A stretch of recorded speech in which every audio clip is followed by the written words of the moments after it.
საღამოშვიდობის ეს გადაცემა 360 გრადუსია, მე მისი წამყვანი ემა ტუხიაშვილი. 18 წელი ომი, სიკვდილი, ნგრევა, დაკარგული ტერიტორიები და ათასობით დევნილად ქცეული ადამიანი. ტკივილი, რომელიც არასდროს დაგვავიწყდება და დანაკარგი, რომელსაც არასდროს შევეგუებით. ქართული ჯარისკაცების საარაკო გმირობა და ქვეყნისთვის გაწირული სიცოცხლე სისხლის ბოლო წვეთამდე. აგვისტოს ომის თითოეული დღე ყველას კარგად ახსოვს, რადგან ეს ჩვენი დროების ომია, რომელიც არ შეწყვეტილა გრძელდება დღემდე, სახეცვლილი იქამდე, ვიდრე თითოეული ქართველი თავის მიწა-წყალზე არ დაბრუნდება. ამ ომმა წაგვართვა მამები, ძმები, დედები, მეგობრები, შვილები და წინაპართა საფლავები, მაგრამ ვერასდროს წაგვართმევს იმედს, რომ ერთ დღესაც ოკუპაცია დასრულდება და სამართლიანობა აღდგება. ერთი ვიცი ზუსტად და ამაში თითოეული ის ადამიანი დამეთანხმება, ვინც ამ ომში დაღუპულ ჯარისკაცებს იცნობდა. კიდევ ერთი სიცოცხლე რომ ჰქონოდათ, იმასაც ქვეყანას შესწირავდნენ. ამიტომ დიდება მათ, დიდება ჩვენი დროის გმირებს. სწორედ აგვისტოს ომის თემით ვიწყებ დღევანდელ გადაცემას. ჟურნალისტი გოგა აფციაური უნდა ჩაგვერთოს ახლა, რომელიც მოვლენების ეპიცენტრში იყო აგვისტოს ომის დღეებში. გოგა, საღამოშვიდობისა, მადლობა გადაცემაში მონაწილეობისთვის. შენთვის როდის დაიწყო აგვისტოს ომი, თორემ ომი საქართველოში გაცილებით უფრო ადრე დაიწყო და მის ტერიტორიების მიტაცება. საღამოშვიდობის ემა, ძალიან რთული და მძიმე დღეა ქვეყნისთვის. ჩემს ომი ბევრად უფრო ადრე დაიწყო. 1801 წლიდან ამ იმპერიასთან ომი. ალბათ 1801 წლიდან გამიხილოთ, მაგრამ თუ კონკრეტულად აგვისტოს ომზე კონკრეტულად რა თქმა უნდა, კი ბატონო, 2008 წლის აგვისტოს მოვლენებს გულისხმობ. რა თქმა უნდა, ეს ვითარება მწვავდებოდა ჯერ კიდევ ივლისის შუა რიცხვებიდან. როდესაც ინტენსიური სროლები ხდებოდა ცხინვალის რეგიონიდან ქართლის ოფლების მიმართულებით, ხო? მაგრამ უკვე აგვისტოს დასაწყისში, მაგალითად 5 აგვისტოს მე მახსენდება საერთაშორისო მისიების წარმომადგენლების ჩასვლა, პროლესკეულის ქართლის ოფლებში, დიპლომატებიც ჩავიდნენ, რომ იქ უკვე ეს ორი ქართული ოფლი, პროლესკეულის ქართლის ოფლი და ავნები ინტენსიურად იბომბებოდა და პირველი დევნილები სწორედ 5-6 აგვისტოს პერიოდში გაჩნდა. ყავდა უკვე დაჭრილები, როგორც სამშვიდობო ძალების, საქართველოს სამშვიდობო ძალების შემადგენლობიდან, ასევე პოლიციელებში. და თუ გახსოვთ, 7 აგვისტომდე 2 თვით გორის ჰოსპიტალში ისინი მაშინდელმა პრეზიდენტმაც კი მოინახულა. იმის თქმა, რომ აი თქვა 7-8 წელი არის დავა ამის თავად და 7-ში დაიწყო ეს, მაშინ დაიწყო ის დაიწყო. ხო, არაფერი არ არის. რომ როგორც გითხართ, პირველი დევნილები ხვალობდა აგვისტოს დასაწყისში, პირველებში და პირველი დაჭრილებიც ხო, დევნილები პრინციპში იყვნენ ადრე. ერთ-ერთი ყველაზე მძიმე დაარტყმა აი ამ 5 დღიან, რა ვიცი, 5 დღიანი ომი ქვია თუ რამდენიმე დღიან ომში, სწორედ გორმა მიიღო და ჩვენ ვიცით, რომ თუ არ ვცდები, პირველად გამოიყენა რუსეთმა გორში სწორედ ისკანდერის, ასე ვთქვათ, რაკეტები, ხომ? აი რომ გვითხრა კასეტური ბომბები, კი ბატონო. კასეტური ბომბებიც. რომ გვითხრა, რა ხდებოდა იმ დღეებში გორში, იმიტომ რომ ამის ამსახველი უამრავი ძალიან მძიმე ფოტო და ვიდეო მასალა არსებობს. პირველი საავიაციო შემოტევები ქალაქზე, აი გორზე, ამ შემთხვევაში ქალაქზე საუბარი, თუმცა სოფლებს, გორის მუნიციპალიტეტის, ქარელის მუნიციპალიტეტის სოფლებს ინტენსიურად ბომბავდა რუსული ავიაცია. 7-დან, 9-დან, მაგრამ აი გორში პირველი საავიაციო ბომბი ჩამოვიდა 8 აგვისტოს. მაგრამ 9 აგვისტოს უკვე იმდენად დიდი ძალებით წამოვიდა რუსული არმია საავიაციო ძალების გორის მიმართულებით, რომ 9 აგვისტოა ერთ-ერთი ყველაზე ტრაგიკული გორის ისტორიაში. გახსოვთ ალბათ კადრები ძმას რო ძმა უჭირავს, ხო, გარდაცვლილი ხელში. პირდაპირ საცხოვრებელ კორპუსს დაეცა საავიაციო რაზმაძეების შემთხვევას ვეცებ ამ შემთხვევაში. გორში არის ვერხვების დასახლება სახელწოდებით, სადაც პირდაპირ კორპუსი მოარტყეს საავიაციოდან. მეორე ყველაზე მძიმე დღე არის 12 აგვისტო თქვენაც ისკანდერის რაკეტა ჩამოყარა ქალაქის ცენტრალურ ნაწილში, ეს კასეტური ბომბები და იქ დაიღუპა სწორედ ჰოლანდიელი ოპერატორის ტრანსპორტის. იქ დაიღუპა ასევე სამოქალაქო პირები, ერთ-ერთი ჩემი სასულიერო პირის ძმაც იქ უბრალოდ შემთხვევით ამბის გასაგებად გამოვიდა ადამიანები. ეგეცენება 12 აგვისტოს დევნილები იყვნენ. გორიდანაც გასულები იყვნენ ქალაქიდან, ძალიან ცოტა ადამიანები რჩებოდა ქალაქში და ის ადამიანები, ვინც რჩებოდნენ ქალაქში, ინფორმაციულ ვაკუუმში იმყოფებოდნენ და მოდიოდნენ ქალაქის ცენტრში, რომ რაღაც რაიმე ინფორმაცია გაქვთ. სწორედ აი ესეთი ადამიანები იყვნენ შეფერილები და ჟურნალისტები ქალაქის ცენტრალურ მოედანზე, რომელიც აი რუსულმა დაბომბა კასეტური ბომბებით და აქ იყო მსხვერპლი. და ამის შემდეგ უკვე თქმა იმისა, რომ რაღაცნაირად ისინი და ეს განცხადები სულ გვესმის, ხო თვითონ მშვიდობის დამცველებად მოვიდნენ, რომ გახსოვთ ალბათ ეს განცხადებები, გორში რუსული არმია ბორისოვი რო შემოვიდა და დაამყარა თავისი წესრიგი, ასე. კომენდანტი ლევარო, ვიაჩესლავ ბორისოვი, რუსული არმიის გენერალი ამბობს. აი ეს შემოსვლა როგორ მოხდა გორში შეგიძლია გოგა რომ გაიხსენო? გორში ჯერ შემოუშვეს ეგრეთ წოდებული მარბიელი რაზმები, ეგრეთ წოდებული მოხალისეები, რომლებსაც კლავზე ჰქონდა თეთრი სახურავები შემოკრული, ეს იყო სამარადიოროდ შემოსული გაურკვეველი წარმოშობის რაზმები, აი ყველა ჩრდილო კავკასიელებს უწოდებენ ეს პირობითად რა, მაგრამ რა მნიშვნელობა აქვს მათ ეროვნებას? ეს იყო ცხინვალიდან წამოსული პირველი სამარადიორო ჯგუფები, რომლებიც ამტვრევდნენ მაღაზიებს, რა ვიცი, რაც კი ხელში ხვდებოდათ, იპარავდნენ ქალების გატაცება და ამაზე არ ლაპარაკობენ სამწუხაროდ, მაგრამ ეს არის ერთ-ერთი ყველაზე ტრაგიკული ფურცელი რა ჩვენი ისტორიის განმავლობაში, იმიტომ ეს ფაქტები იმალება ჯერ კიდევ. სადაც კი ქალს ხედავდნენ, ყველას იტაცებდნენ ასე. და აღარ არის საუბარი ქონებაზე, რა ვიცი, ისა ტიპის ბანკია ეს. მოდი ამაზე გავჩერდეთ რა, იმიტომ რომ მართლაც ეს არის ის დეტალი, რომელზეც ესე ხმამაღლა არავინ საუბრობს. აი საერთაშორისო გამოძიების მასალებში მაინც თუ მოხდა ეს ფაქტები, რომ ანუ გორში ძარცვა და მოროდიორობა და მკვლელობა კი არ მომხდარა მხოლოდ ოკუპანტების მხრიდან, არამედ იქ შესული ოკუპანტები, რომლებიც შემახსენე რამდენი დღის განმავლობაში იყვნენ გორში, იტაცებდნენ ქალებს და აუპატიურებდნენ. კიდევ რა ხდებოდა? ერთი შემთხვევა, ერთმა ადამიანმა, ერთმა ქალმა გაბედა. თქვა ამას, ლაპარაკა. ბევრმა ვერ გაბედა და მე მესმის აბსოლუტურად მათი. ერთმა ქალმა ილაპარაკა და როგორც ვიცი, ჩვენს უფლებადამცველ ორგანიზაციებს ჰქონდათ მისი საქმე და ვიცი რომ ეს საქმე გაგზავნილი იყო სტრასბურგის ადამიანის უფლებათა სასამართლოშიც. ხო, რაც შეეხება უკვე წმინდა 58 არმია შემოდის უკვე აი ამ მარბიელი და სამარადიორო ჯგუფების შემდეგ თითქოს ქალაქში ამყარებს წესრიგს და თავს გორის კომენდანტად აცხადებს გენერალი ბორისოვი, ვიაჩესლავ ბორისოვი, რომელიც ამბობს, რომ კომენდანტის საათი გამოცხადებულია ოკუპირებულ ქალაქ გორში. ეს ხდება უკვე 12 აგვისტოს საღამოს და ამის შემდეგ რუსული არმია იკავებს ქალაქის ცენტრალურ ნაწილს, ხიდებზე აწყობენ. მოგეხსენებათ გორში მტკვრისა და ლიახვის მდინარეებზე არის გადასასვლელი ხიდები და ცალკეული უბნებია აი ამ მიმართულებით იქ უკვე აწყობენ ისინი საგუშაგოებს და ქალაქში იწყებენ პატრულირებას. მე ჩემი თვალით ხედავდი ამ ყველაფერს და ბორისოვი ყოველ დილით მოდიოდა უკვე შემდგომ დღეებში აი ამ ცენტრალურ უბანში, სადაც ამბობდა რომ მაგალითად დღეს 10 საათზე იქნება კომენდანტის საათი, სხვა დღეს იტყოდა რომ მაგალითად დღეს იქნება 8 საათზე კომენდანტის საათი და აი ესე მისი სურვილისა და რაღაცა იმის წარმოდგენების მიხედვით ნიშნავდა აი ამ კომენდანტის საათს. ხო, უმძიმესი 22 აგვისტომდე იდგნენ ისინი ქალაქში.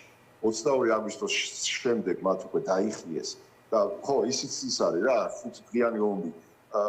კითხეთ გორელებს, როგორი იყო ოკუპაცია 22 აგვისტომდე და 22 აგვისტოს შემდეგ უკვე ცხინვალისკენ რო დაიხიეს და გორის ჩრდილო ნაწილში დარჩენილ სოფლებში კიდევ რამდენ თვეს იმყოფებოდნენ ვიდრე ცხინვალში ის ლოკაციის ადგილზე დაბრუნდებოდნენ ხო იმ სოფლელებს გითხეთ იყო თუ არა ეს ხუთხიანი როდესაც იქ ვერავის შესვლას და იქ იყვნენ ადამიანები ჩარჩენილი გოგა ხო როგორც ვიცით ანუ ყველამ ვერ მოახერხა იქიდან გამოსვლა და ეს ამბები მაინც თუ მოვიდა ჩვენამდე თუ ვიცით ამ ამბების შესახებ რისი გადატანა მოუხდათ რეალურად ამ ადამიანებს ამ ხნის განმავლობაში აი თითქოს და ომის ცხელი ეტაპის შემდეგ რა ხდებოდა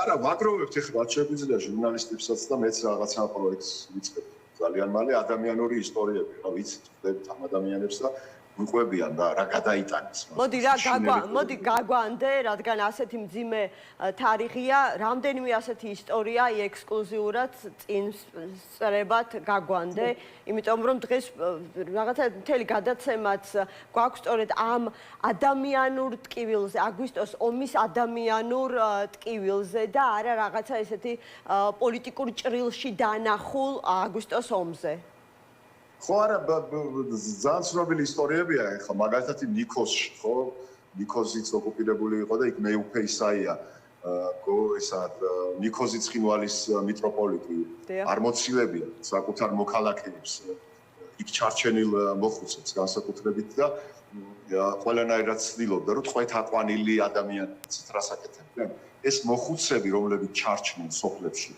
ტყვეთ აღყავდათ ესე მშვიდობიანი მოქალაქეები და შემდეგ აიძულებდნენ საქართველოს ხელისუფლებასთან იწყებდნენ მოლაპარაკებას რომ ჩვენც გვყავდა სამხედრო ტყვეები მაშინ და ექიმ ვაჟა გაფრინდაშვილისგან ვიცი ერთ-ერთ რუს მფრინავს რომელიც ჩამოაგდო ჩვენმა იმას თავდაცვის ძალებმა და გადარჩა ცოცხალი როგორ უმკურნალეს ერთ-ერთ რუს მფრინავს თბილისის ერთ-ერთ კლინიკაში ტრავმატოლოგებმა გამოაჯამრთელეს გორში ჩამოიყვანეს და ჰოსპიტალის ეზოში სულიდნენ ხოლმე აი ისეთ დაბეჭავებულ მოხუცებში ნაცემ მოხუც სამოქალაქო პირებში საქართველოში იმ რუსებს და ოსებს რომლებიც იყვნენ ტყვეთ ჩავარდნილი რომლებსაც არაფერი არ ჰქონდათ ასე ვთქვათ დაშავებული ჩემი თვალით მაქვს გაცვლის პროცესი გორის ჰოსპიტალის ეზოში ნანახი ხო და აი მეუფე ისაია ძალიან იყო ჩართული ამ პროცესებში და არაერთი ნიქოზელის სიცოცხლე გადაარჩინა პირადად მან როდესაც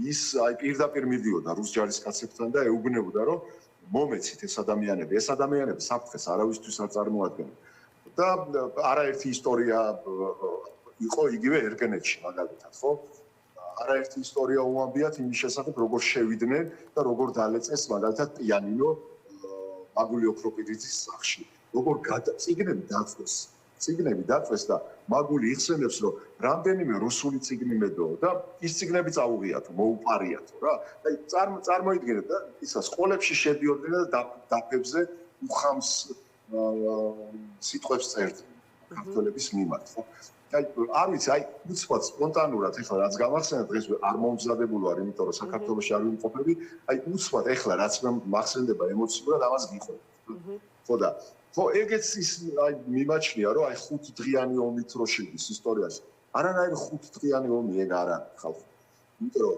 მოდი და ვკითხებ გურები მე ბორის ოკუპაციის პერიოდში ცხოვრობდი 22 აგვისტომდე და ხო მინდა რაღაცა ესეთ პროექტი გავაკეთო რა ეხლა მინდა 12 აგვისტო მოგეხსენებათ ბორის ოკუპაციის დღეა და რაღაცა მეგობრებს შევთავაზებ რომ მოდით გავაკეთოთ აგვისტოს ომის ტური მივიდეთ იმ ადგილებში სადაც ხდებოდა ეს დაბომბვა, სადაც იღუპებოდნენ ადამიანები და რაღაცნაირად მოგიყვებით ამ ისტორიებს, იმიტომ რომ მე ფრაგმენტები ახლა ტელევიზიებს მესმის ქრონომეტრაჟი, ტელევიზიებს ვიყვები რაღაც ფრაგმენტებს ამომიდან და რაღაც მინდა რომ ეს გავაკეთო და რაღაც ციგნზეც ვფიქრობ რა, რომ აი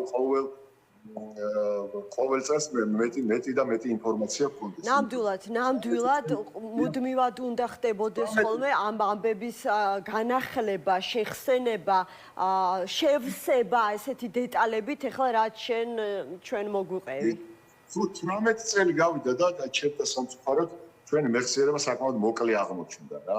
ერთი თაობა გაიზარდა უკვე 18 წლის ახალგაზრდები. არ ვიცი, განათლების სისტემა ჩვენც ალბათ სამოქალაქო საზოგადოება ვინც ვიყავით ამ ომში ასე ვთქვათ გამშუქებლები თუ მონაწილეები ჩართულები უფრო მეც უნდა ვესაუბრებოდით იმიტომ რომ ჩვენი მეხსიერება ჩემი დაკვირვებით რა თქმა უნდა ჩვენი მეხსიერება სულ უფრო და უფრო იბინდება და სულ უფრო და უფრო ცოტას ვლაპარაკობთ ამ მომზე და პლუს ის ნარატივი შემოდის, ხო? ყველაზე სამწუხარო ეგ არის, რომ ქართველი ერი ვერ შევთანხმებული ვართ ვერც თარიღზე, ვერც იმაზე ვინ დაიწყო ომი, აი არ მესმის. როგორ შეიძლება ვიყოთ ჩამოყალიბებული ერი და ვერ თანხმდებოდეთ ვინ დაიწყო ომი საქართველოში. ომი დაიწყო რუსეთის არმიის შემოჭრამ და საქართველოს ტერიტორიების ოკუპაციით დაიწყო ომი საქართველოში. ეს ბევრად ადრე ხდებოდა ვიდრე 2008 წლის 7 თუ 8 აგვისტოს, ალბათ. ხო და ხო ეს მეხსიერება, ეს ნარატივების შემოტანა, აღრევა, რაღაც თარიღების აღრევა ჩვენი გონებისა, ხო?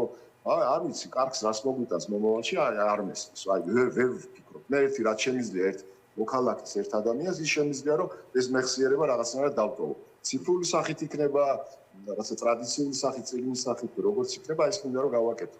ხო, მეც ვიტყვი ასე ვთქვათ, აუგს პირადად ჩემზე, არ ვიცი, თუნდაც ჩემს კოლეგებზე, რომ რაღაცნაირად დაგვავიწყდა, თუნდაც ის ადამიანური ტრაგედიები, რომლის უკანაც არაერთი ადამიანის ისტორია დგას, ხო?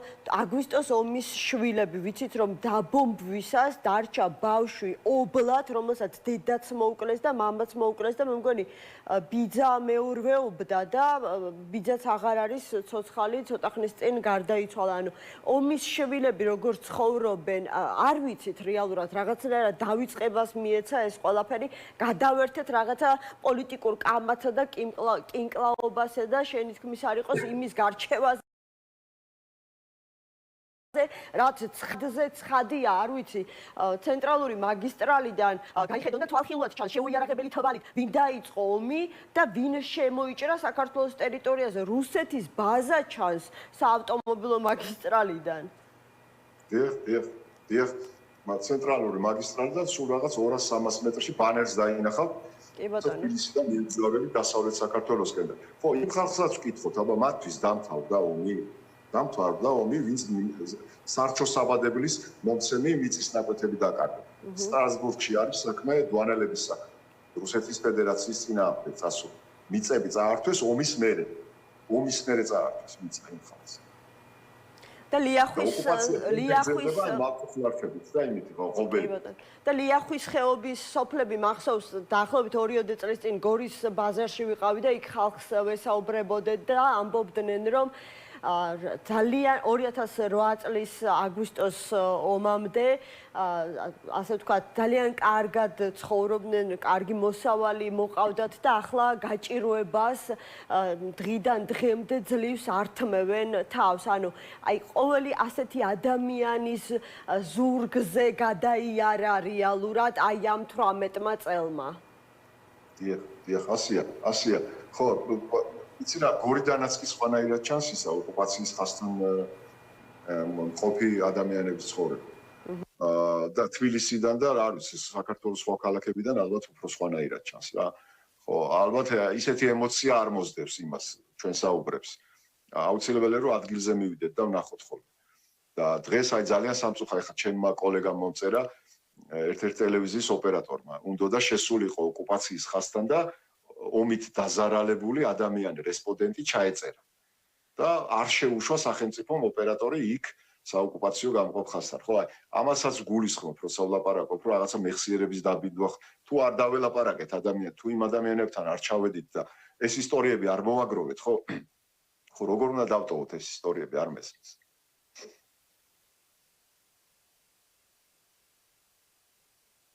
გესმით ჩემ? სამწუხაროდ მე აღარ მესმის თქვენი ხმა.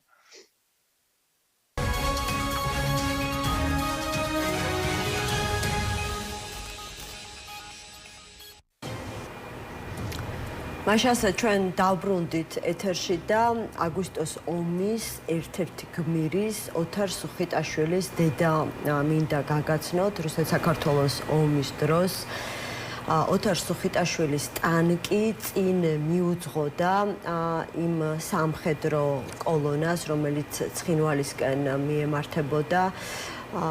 მისი ტანკი რუსებმა ააფეთქეს და დღემდე ის უგზო-უკლოდ დაკარგულად ითვლება. მუხათგვერდის ძმათა სასაფლაოზე დედას მხოლოდ ცარიელი საფლავი აქვს, მაგრამ ისიც არ უგეშებს და ყოველწლიურად აქვს განცდა, რომ იქ საკუთარი შვილი ელოდება.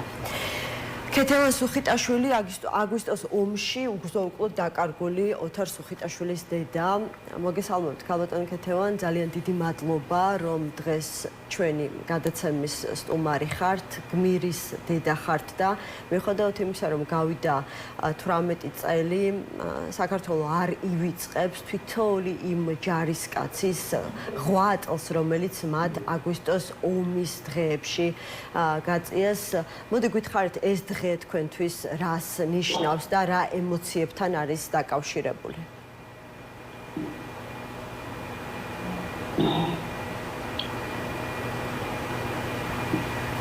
ქალბატონო ქეთი, თუ გესმით ჩემი ხმა? გონია რომ არ ესმის ქალბატონო ქეთევანს ჩემი ხმა. კი ბატონო, ჩავრთავთ იმედია. რაღაცნაირად მეგონა რომ ამ სეზონის ბოლო გადაცემას მაინც რაღაცნაირად გავუძღვებოდით ხარვაზების გარეშე, მაგრამ ნუ როგორც ჩანს, არც ეს აღმოჩნდა გამონაკლისი. მძიმე დღე არის და სხვა შორის დღეს გამოგვივიდა თემატურად ძალიან მძიმე ამბებით დატვირთული დღე, აგვისტოს ომის 18 წელი, ადამიანური ტრაგედიები, ტკივილი, დანაკარგი და გადაცემის მეორე ნაწილში სასტიკად მოკლული ახალგაზრდა მასწავლებლის გიგავალიანის დედა ეკა კუპატაძე იქნება ჩვენი გადაცემის სტუმარი. მოგეხსენებათ, რომ დღეს წინასწარი საპატიმრო განაჩენი გამოუტანა მოსამართლემ იმ ორ არასრულწლოვან გოგოს, რომლებიც ასევე ფიგურირებდნენ ამ საქმეში და მეტიც პროკურორმა დამატებით დეტალებზეც კი ისაუბრა, თუ რა მტკიცებულებები იქნა მოპოვებული ბოლო თვეების განმავლობაში, რაც ამ ფიგურანტების დაპატიმრების მიზეზი გახდა. კი ბატონო, ქეთევან სუხიტაშვილი აგვისტოს ომში უგზო-უკვლოდ დაკარგული ოთარ სუხიტაშვილის დედა. ქალბატონო ქეთევან, გესმით ჩემი ხმა? ვაიმე, კარგად ერისმის. კარგად არ გესმით. კი ბატონო, იქნებ რაღაცნაირად გაგაგონოთ. აი თქვენთვის რასთან არის დაკავშირებული ეს დღე და რა ემოციები მოდის ხოლმე? არის მის ხმა კარგად რა უყოთ. კი ბატონო. საეთეროდან იქნებ რაღაცნაირად მივაწვდინოთ ხმა ქალბატონო ქეთი. ქალბატონო ქეთი, რას ნიშნავს თქვენთვის აგვისტოს ეს დღეები ყოველ წელს? ჩვენთვის აგვისტოს ეს დღეები არის ძალიან წარმოსაგონებელი. მე არ შემიძლია ამის გადატანა. ძალიან ცუდად მოქმედებს ჩემზე და არც ვარ კარგად. ერთადერთი შვილი მყავდა და ამ აგვისტოს ომის დროს შეეწირა სამშობლოს. ომის დღეები თუ შეგიძლიათ ქალბატონო ქეთევან გაიხსენოთ, აი როდის წავიდა ოთარი იმ დროს ომში, ვიცით რომ ზოგადად გაგეპარათ, როდესაც ჯარში სამსახური გადაწყვიტა. 2008 წლის აგვისტოს ეს დღეები რომ გაიხსენოთ. 6 აგვისტოს გავიდა სახლიდან, 7-ში დაგველაპარაკა და 8-ში უკვე გაწყდა ხმა. საერთოდ ტელეფონი აღარ ისმინებოდა. აღარ ვიკავშირდებოდა.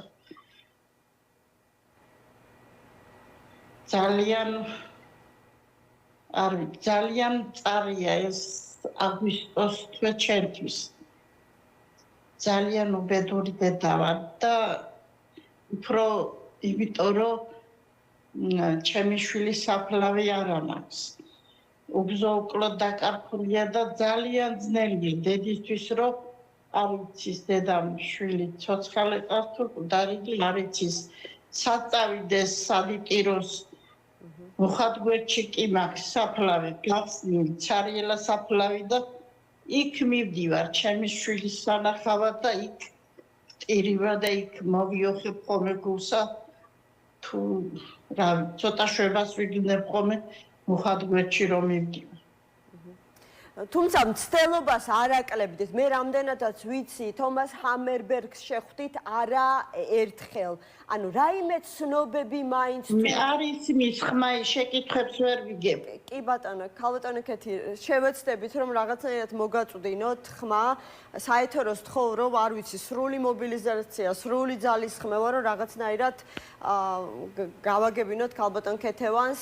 ქალბატონ ქეთი, როდესაც გაიგებთ ჩემ ხმას, მითხარით რა, რომ ჩამოვაყალიბო შეკითხვა. არის და ცოტა ყურთმაყრია და იმიტომ არ მეყურება შვილო. ჰამერბერგს შეხვდით თქვენ, ეს რომ გაიხსენოთ, თქვენი შვილი უფრო კარგად მესმოდა ხმა ide ახლა აღარ. კარგი. ჰამერბერგს რომ შეხვდით, იქნებ ეს ეპიზოდი გაიხსენოთ, ანუ რაიმე ცნობები თქვენი შვილის შესახებ ამ 18 წლის განმავლობაში მოიპოვეთ?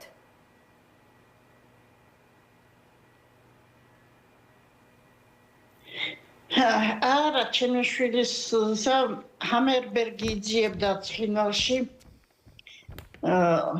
1-4 ჯერ ვარ ჰამერბერგს შეხვედრილი თბილისში, ცხინვალშიც შევხვდი შესასვლელში ველოდებოდი და არაფერი არ მითხრეს. უთქვიათ რომ ტანკი ავაფეთქეთ და შიგმყოფი სამხედროები დავხოცეთო. ჩემშვილზეც რომელაშვილი და ბირთველიშვილი ერთად იყვნენ და თქვენს რომ დავხოცეთო. სხვა არაფერი არ ვიცი შვილო, რა ვიცი. რას იტყოდით აი ომიდან 18 წლის შემდეგ? ალბათ ომი იარებს არ აშუშებს მიუხედავად იმისა, რომ დრო გადის და დროს თავისი წესრიგი აქვს. გავიდა შვილო და ჩემთვის უფრო მტკივნეულია. ეგერთი შვილი მყავდა და შვილიშვილები კი მყავს, მაგრამ ისინი ქალაქში ცხოვრობენ და მარტო მე და ჩემი მეუღლე მარტო ცხოვრობთ სოფელში. ძალიან ვარ დაავადებული, გულის ოპერაცია მაქვს გაკეთებული და ისედაც დიაბეტიანი ვარ. აი, სიკვდილი მირჩევნია ჩემს სიცოცხლესა, რომ მე დედა მოესწრო შვილის სიმწარეს. ძალიან ძნელია. აი ეს 18 წელი, აი რო იტყვიან ცოცხალი მკვდარი დავიარები რა. არაფერი არ მიხარია, არაფერი ერთი თუ ბავშვები მოვლე შვილიშვილები და იმათ დავინახავ, ეგ მიხარია თუ არა და არა. ეხლა რო ხალში შევედი და უფრო დავამყოფდით, ეხლა უფრო მინდა ჩემი შვილი და უფრო ძალიან ამტკივა გული. უფრო ძალიან ცუდად ვარ და სიკვდილსა ვნატრულობ, რომ ნეტა მოვკვდე. რო ჩემი შვილი იქ ვიპოვო იმ ქვეყანაში. და ძალიან ძნელია, ძალიან, აი არ ვიცი. ქალბატონო ქეთი, მე როგორც ვიცი, ზოგადად აი ამ ტანკის, ხო? ტანკი ნომერი 406. ამ ტანკის ფრაგმენტებიც არ არის ნაპოვნი. თუმცა თუ არ ვცდებით, თუ სწორად მახსოვს, იქნებ ესეც დაგვიზუსტოთ. ერთადერთი რაც იყო ნაპოვნი, იყო ასე ვთქვათ, წარწერა თქვენი შვილის სამხედრო ფორმაზე, მისი გვარის აღმნიშნელი. არ მიუდგა. ტანკს ხო თავისი ნომრები აქვს ნაწილებსა და ნომრები არ მიუდგა და ეჭობენ რომ არ ვიცი. არ იციან ზუსტად. არ გვეუბნებიან უფრო სწორად.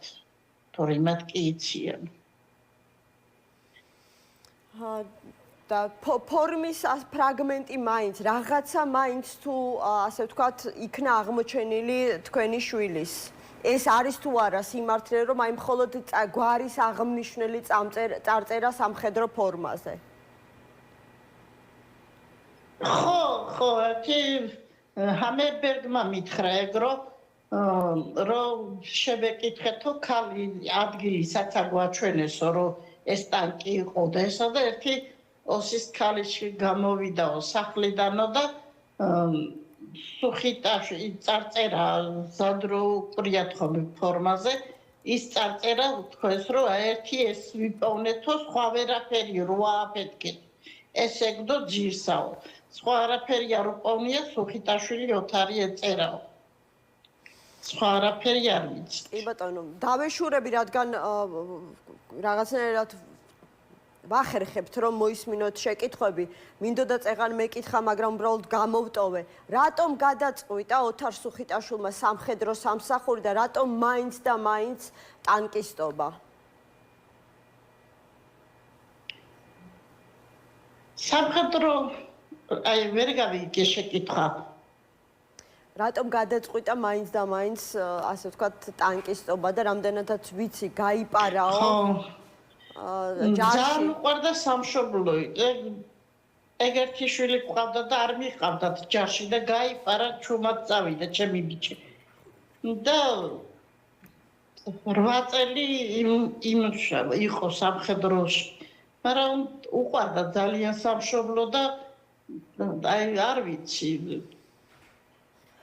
ჩემ სამშობლოს პირველი ტანკი მაგითი წავიდა რომ მე ვიციო ჩემი სამშობლო მე უნდა დავიცავდათ მაგათი ტანკი პირველი შევიდა ცხინვალში ქალბატონი ქეთევან ძალიან დიდი მადლობა რომ დრო დაგვითმეთ ბოდიშ გიხდით თქვენც და მაყურებელსაც რომ ეს ინტერვიუ ხარვეზებით შედგა ქეთევან სუხიტაშვილი აგვისტოს ომში უგზო უკლოდ დაკარგული ოთარ სუხიტაშვილის დედა იყო ჩვენი გადაცემის სტუმარი პაატა ზაქარიაშვილი პოლიტოლოგი შემოგვიერთდა ამასობაში მოგესალმებით მადლობა გადაცემაში მონაწილეობისთვის ხოთ შორის დღეს გენერალურმა პროკურატურამ გაავრცელა განცხადება რომ გიორგი ბარამიძის მიერ გაკეთებულ განცხადებასთან დაკავშირებით სამშობლოს ღალატის და საბოტაჟის მუხლით დაიწყო გამოძიება შევახსენებ ჩვენს მაყურებელს რომ საქმე ეხება ბარამიძის მიერ ერთ-ერთ ასე ვთქვათ გადაცემაში ნათქვამ ფრაზას იმასთან დაკავშირებით რომ ჩვენებს ტყვეები არ აჰყავდათ და მათ ხრეტდნენ მოგვიანებით ბარამიძემ დააზუსტა რომ ანუ ზოგადად კი არ იგულისხმა რომ პირველ ეტაპზე მაშინ როდესაც სხვადასხვა არაფორმალური დაჯგუფებებიც იყვნენ აფხაზეთში შესული და მონაწილეობდნენ ამ საომარ მოქმედებებში მოკლედ მათი კონტროლი სახელმწიფო საჯარისო ნაწილების მიერ იყო რთული მაინტერესებს თქვენ იყავით უშუალოდ ჩართული ამ პროცესში და რეალურად რა ხდებოდა მოკლედ რომ მოусმინე გიაბარამიძეს მოგესალმებით პირველ რიგში მივესალმებ ჩვენს მაყურებელს მე მგონა რომ სხვა უმზეყვება იმიტომ რომ აბსოლუტურად რაც თქვა არაფერი საერთო იმ რეალობასთან არ იყო რაც იყო აფხაზეთში იმ პერიოდში მე სულ იქ ვიყავი ეს არაკნინებს გიაბარამიძის ჩართულობას ის ჩართული იყო მაგრამ ჩამოდიოდა უფრო მეტად ვიდრე პარლამენტის წევრი იყო და არ იყო ჩართული მე ვიყავი ჩართული ყოველდღიურ მუშაობაში და თავმოჩემია გითხრათ რომ მას რაც თქვა გადაცემაში და შემდეგ კომენტარებში შეეცადა გამოესწორებინა ვითარება პრაქტიკულად არ შეესაბამება რეალობას რაც მე ვიცი პირველ რიგში უნდა ითქვას რომ სულ ასახელებს რაღაც კომისიას და კომისია იყო სამთავრობო კომისია რომელიც შეიქმნა ომის დაწყების დროს სანდრო კავსაძე იყო მისი თავმჯდომარე და გიაბარამიძე იყო მისი მოადგილე კავსაძის. მე არ ყოფილვარ მისი მოადგილე არასდროს გიაბარამიძის. ამას ტრაგედია არაფერი არა. მე ვიყავი ჩოლერიგითი წევრი კომისიის. არავის მოადგილე არ ვიყავი, მაგრამ ის იყო კომუნისტური ტიპის კომისია, სხვა სამინისტროებიდან და როგორც წესი საბოლოო ჯამში იყო ფორმალური.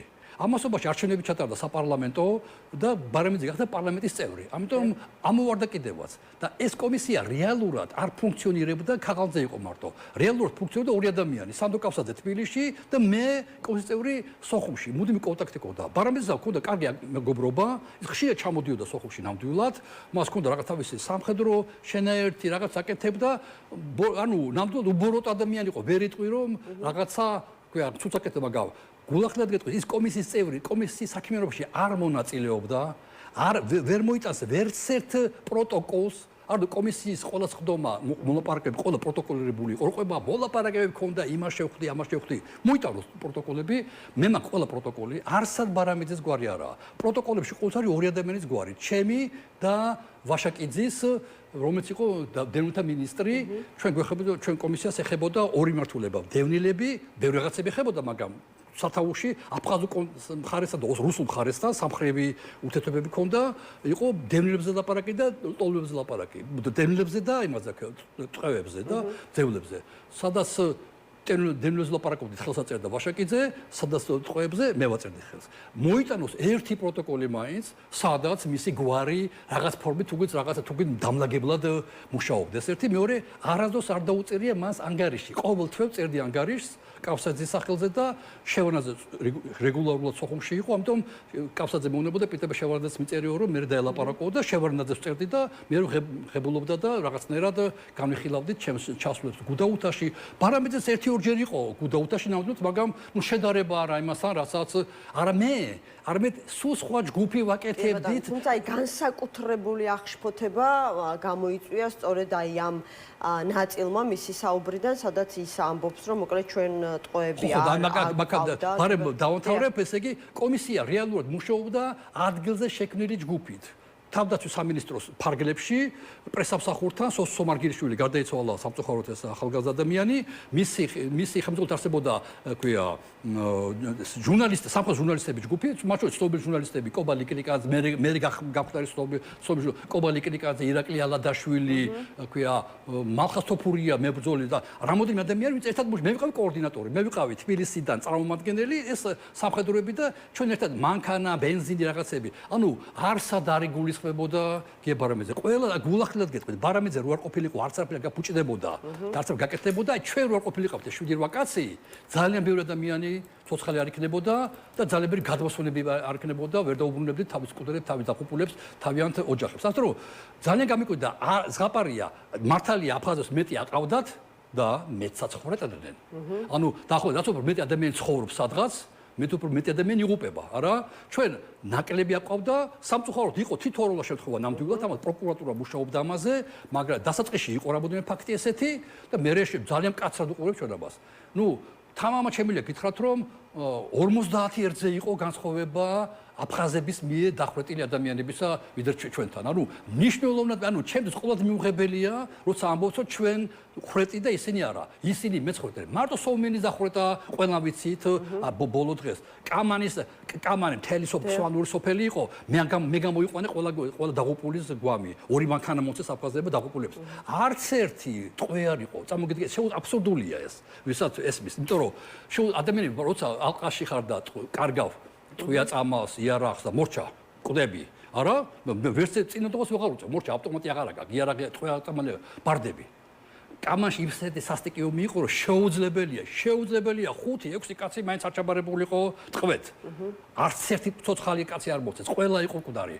ეხლა მე ანალიზის საშუალება არ ქონდა იქა რომ ჩამეტარებინა მედექსპერტიზა, ყველა მე დავარიგეთ ოჯახებში დაღუპული ბიჭები, სვანები იყვნენ, აბსოლუტური უმრავლესობა. გუდელი კამანში ჩაბარდა, გუდელი ლეგენდა ცნობილი, ხო, ცნობილი ლეგენდარული ამბავია. გუდელი დახვრიტეს.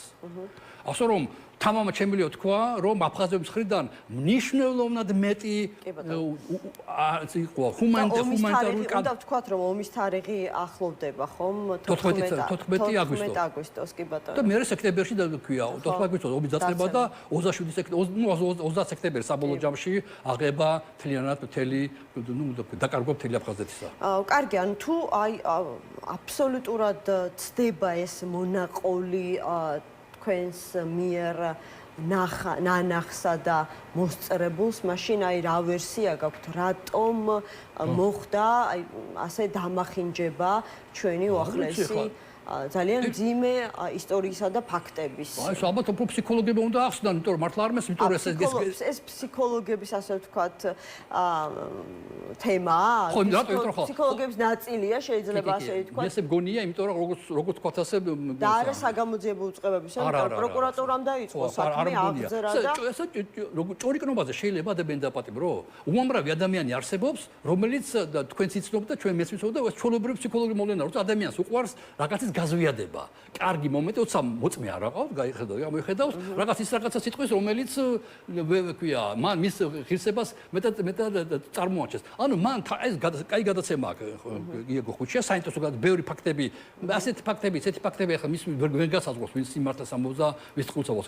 ბევრი ფაქტები გროვდება უახლოეს საქართველოს უახლოესი ისტორიიდან. მე მომავალში ისტორიკოსები ამას გაანალიზებენ. მან ჩათვალა, რომ ამ საინტერესო გადაცემაში მოდი თავს მოვიწონებ. მე ესეთი გახსნა. ძალიან მძიმე მუხლებით დაიწყო გამოძიება საქართველოს პროკურატურამ, ეს არის 307 პრიმა და 318 მუხლი, რაც სამშობლო ძღალაცა და საქართველოს სახელმწიფოებრივი ინტერესების თვის საფრთხის შექმნას გულისხმობს და რა თქმა უნდა ბარამიძე გამოეხმაურა ამას და თქვა რომ ეს არის რეალურად ასე ვთქვათ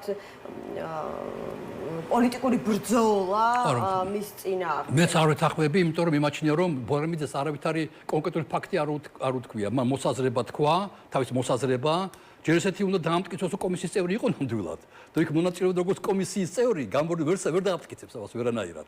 ანუ არაკომპეტენტურია, ეს მას გადაარჩენს. ის რომ კომისიის წევრი არ იყო წესით, ეხლა პროკურატურის წინაშე მან უნდა ვერ დაამტკიცოს. ვერც პროკურატურა ვერ დაამტკიცებს. ადამიანს სიტყვაზე დანაშაული ჩაიდას, ხომ დაამტკიცო, ან დანაშაული ჩაიდინა რა. ისე ხოშება სხვას აბრალებს ან და სხვის დანაშაულს იღებს. ანუ იურისპრუდენციაში ძალიან მკაცრია სისხლის სამართალში. მით უმეტეს რომ დანაშაული ჩადენილია, მაგრამ უნდა დამტკიცდეს. რა ფორმაში როგორ მე გვია ბარამიძე ვერ დაამტკიცებს რომ კომისიის წევრი იყო. არავითარი საბუთს ვერ მოიტანს ვერანაირს. არანაირ მოლაპარაკებების საბუთს. თორსა არსებობს საბუთები, არ არსებობდეს კიდე ხო. მე შემიძლია ვაჩვენო უამრავი საბუთი ადამიანებს, სადაც კომისია მუშაობდა ბარამიძე იქ არ ჩანს არანაირად. არც ანგარიშებში არაფერში არ ჩანს. ამიტომ თქვენ დაუშვათ თუ დაინტერესდება მაგალითად ამ დეტალებით პროკურატურა თქვენ მზად ხართ რომ მასთან ითანამშრომლოთ, მიაწოდოთ დოკუმენტაცია მათ შორის ტყვეთა გაცვლის შესახებ? რა თქმა უნდა. რა თქმა უნდა, ახლა პროკურატურა უცბად მნიშვნელოვანი საქმეა და მე მან გონია რომ ბარამიძეს არ ეკუთვნის სასჯელი, მე მაქსიმალურად ვეცდები დამამტკიცო რომ ის არ იყო კომისიის წევრი და მისი საუბარი არის მხოლოდ ჭორაობა და მეტი არაფერი. და მას უარწუდეს შეფასება თავის მოსაზრების ის არის რა ქვია გამოთქმა, იმიტომ რომ მაშინ დაამტკიცოს. ერთია რომ თქვა და თუ მართლა ხალხ და თვითონ პარება რომ სერიოზულ საქმეა საზოგადოების ინტერესი გამოიწვია, ამიტომ პროკურატურა უნდა დაამტკიცოს რომ რაც მან თქვა შესაბამისად სინამდვილეს, ესე გამიგია იურისპრუდენცია, შესაბამისად ვერავინ ვერ დაამტკიცოს ბარამიძეს იმას რაც მან თქვა. კი ბატონო, თუმცა ნუ ეს საკმარისი საბაბი გახდა ოკუპირებული აფხაზეთის ეგრეთ წოდებული საგარეო საქმეთა სამინისტროსთვის. ხო, და ისინი გამოეხმაურნენ, ასე ვთქვათ, გიორგი ბარამიძის განცხადებასთან დაკავშირებით გამოძიების დაწყებას და საუბრობენ იმაზე, რომ მოკლედ არაერთი დანაშაული იქნა ჩადენილი 1992-93 წლებში აფხაზეთის რესპუბლიკის წინააღმდეგ საქართველოს შეიარაღებული აგრესიის დროს. ან ის როგორ შეიძლება გამოიყენოს ტერმა ჩვენ შორის ამე მოლაპარაკება რომ მიმდინარეობდეს და ხვალზე უნდა ხელმოეწერილი ყოფილიყო რაღაცა მშვიდობაზე ხელშეკრულება, შეიძლება ჩაეგდოს ხელშეკრულება, მაგრამ თუ მასე წავიდა, მაშინ საქმე ისაა რომ ჩვენთან დღემდე არ არის გამოძიებული ზოგადად ჩვენ წარსული. ეს ჩვენი პრობლემა, ჩვენ მალავ ჩვენს წარსულს. დასამალით სიმართლე კიდე არაფერი არ გვაქვს. მაგრამ ნამდვილად თამამად შემიძლია გითხრათ, რომ რაც არ უნდა მტკივნეული იყოს ქართული მხარის მაგალითად რაღაცა პოზიციები, აფხაზებს 10ჯერ და 100ჯერ მეტი აქვს ეს. მე ამის თქვა მინდა, მე ამაში არ ვეთანხმები ბარამიძეს, თორე იქ რომ მტკივნეული ეპიზოდები იყო, მეც ვიცი ეს, მაგრამ შედარება აფხაზურ მხარესთან ყოველდღე დაუშვებელია ჩემთვის. აფხაზები გამოოგნებლად უფრო სასტიკები იყვნენ. გამოოგნებლად და არავითარი შედარება არ შეიძლება აფხაზურ და ქართულ მხარესა, ჯერ ესეთ იმიტომ რომ გვიტევდნენ მუდმივ ტერიტორიებს იღებდნენ, სხვა საკითხია. ბევრი მამანი დასვოს კითხვას, აბა რატო ყავდათ მათ ბევრი პატიმარი. იმიტომ რომ ტერიტორიებს იღებდნენ. ჩვენ გაგრა დავწმეთ, გამოვედით. მთელი კოჩარა, მთელი ოჩამჩირის რეგიონი, მთელი ანათ ეს ქვია, ტყვარჩელი და ასე შემდეგ. ასე რომ ჩვენ თმობდი და მეტიც ყველაზე უარესად კი არ ამბობს ამას. ახლა თუმცა დიდი გასცემა იყო, ძევლები ადამიანები არ არიან. ძევლები. მე ჩემს ძევლები უფრო მტკივნეული, არანაკლებ მტკივნეულია, მაგრამ ძევლები გლეხები აყავდათ და ხვრეთდნენ მათ. სოფლე, რატო გამოიყვანეთ? გია თუ კომისიის წევრი იყო, ხო უნდა იცოდეს, რომ ჩვენ სოფლები გამოვყავდა, არა მარტო ყველაზე მუშო, მთელი ლიძავა, ალახაძე, მესამე კილომეტრი, მეშვიდე კილომეტრი ასე რქვა სოფლებს, აქვია ლიხნი, ახალსოფელი, სულ ჩვენი გამოყვანილია. მაგრამ ზოგადად აი ამ საქმეზე რატო გამოყავდა? იმიტომ რომ ხალხებს ხალხი ხუცავდნენ. გეუბნებოდნენ ვინ არიან მშობლები, მეომრებს, რომლებიც იბრძოდნენ ქართულ მხარეს და მათ მშობლებს ხოცავდნენ. ეს ძალიან ბევრი ფაქტი, ამიტომ კარგია რომ გამოაქვეყნეს ეს სისულელე აფხაზებმა.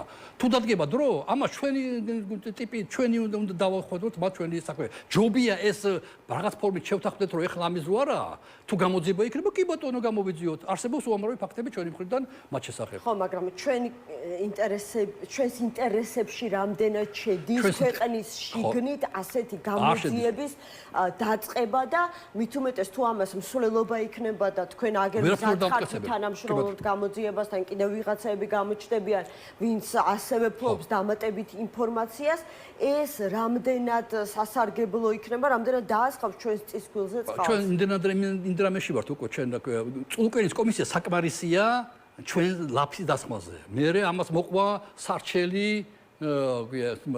საკუთასაბორტოს კიდევ უარესი მთლიანად საქართველოს პროსტი ამ ფონზე ეს არაფერი არა უკაცრავად ვქა მაგრამ გამოძიება რა თქმა უნდა მიმაჩნია რომ არასწორია ეს ერთი და მეორე არც აი ბარაბდის არ უნდა თქვა ეს მაშინ ეს ხო ჰაერიდან მოტანილი რაღაცაა მაგრამ მაინც უფრო ჭოროობისთვისა ჭოროობა უფრო ვიდრე მე უამრავი ადამიანი მინახეთ ტრაბახობდნენ იქ არის საიდუმლო ფოთში ერთხელ ტყვები გამოიყვანეთ გემის ეკიპაჟის სპარტაკი ერქვა მახსოვს და სუფრაზე ერთმა ტიპმა წაიტრაბახა რომ იქო გუდაუთაში საიდუმლო ეს არისო ბანაკი არისო ტყვები ჩვენი ბიჭებისო და მე ვიციო და არ იცოდა ხა მე და გვერდზე გავიყვანი უთხარი უკაცრავად მე ამ სპეციალისტ ამის მუშაობ ამ სფეროში და იქნებო მითქაც სადაა და უცებ ხელი მევკანკავდა მიხვდა რომ გამოიჭეს ტყუილში არა მე კი არა ვიღაც ის ვიღაცა მაჩვენე მეთქი რა მაჩვენე ის ვიღაცა ვინც იყო ტყვეობაში ვერ მაჩვენა ვერ თქვა ასეთი ადამიანები ბევრი არიან ვინც რაღაც თხზავენ რაღაცას რაღაც ფანტაზიორობენ და ხა ფანტაზიორობის გამო ადამიანის ციხეში რასვლა არ შეიძლება გაშვება ისე გადაჭრით მითხარით რომ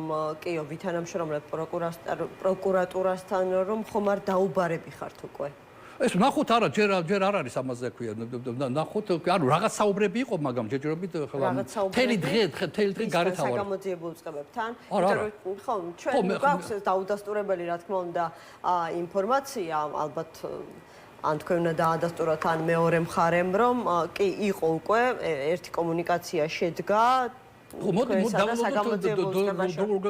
თელ დღე გარეთ ავარ თელ დღე კიდე 2 საათიან ჩაწერა მქონდა ერთ ქვია ადგილზე და იაგო ხუჩიასთან მქონდა სწორედ ამ თემაზე ხო და ამიტომ შემდეგ შაბათს გავა ის გადაცემა და ამიტომ ამ თელ დღე ამოვარდნილი ვარ რაღაც ინფორმაციები მოვიდა თუმცა მაგრამ ბოლომდე ვერ ვიტყვეთ იმიტომ რომ ბოლომდე დადასტურებული არა ხო გასაგებია მაგრამ ის რა ინფორმაციაც მოვიდა რა შინაარსის არის ну შეიძლება მეც მაგალითად ქვია თუ ხარ ვარ წინააღმდეგი რომ მეც ჩემი რაღაც ჩემი ცოდნა და ჩემი ქვია რაღაც ხედვები ქვია რაღაც მე მივაწოდო შესაბამის სამსახურებს ხო და ნუ ზეპირსიტყვიერი ინფორმაციის გარდა ალბათ დაგჭირდებათ გარკვეული დოკუმენტაციის თავმოყარა ხო ნახოთ როგორ ამიტომ არა მაქვს ჩამოყალიბებული პოზიცია და ამიტომ ასე პირდაპირ ვერ ვიტყვი საჯაროდ კი ბატონო და ბოლოს რა თქმა უნდა მინდა გკითხოთ იმის შესახებ რაც დღევანდელი ჩვენი მთავარი თემაა და აგვისტოს მომდევნო დღეებშიც ეს იქნება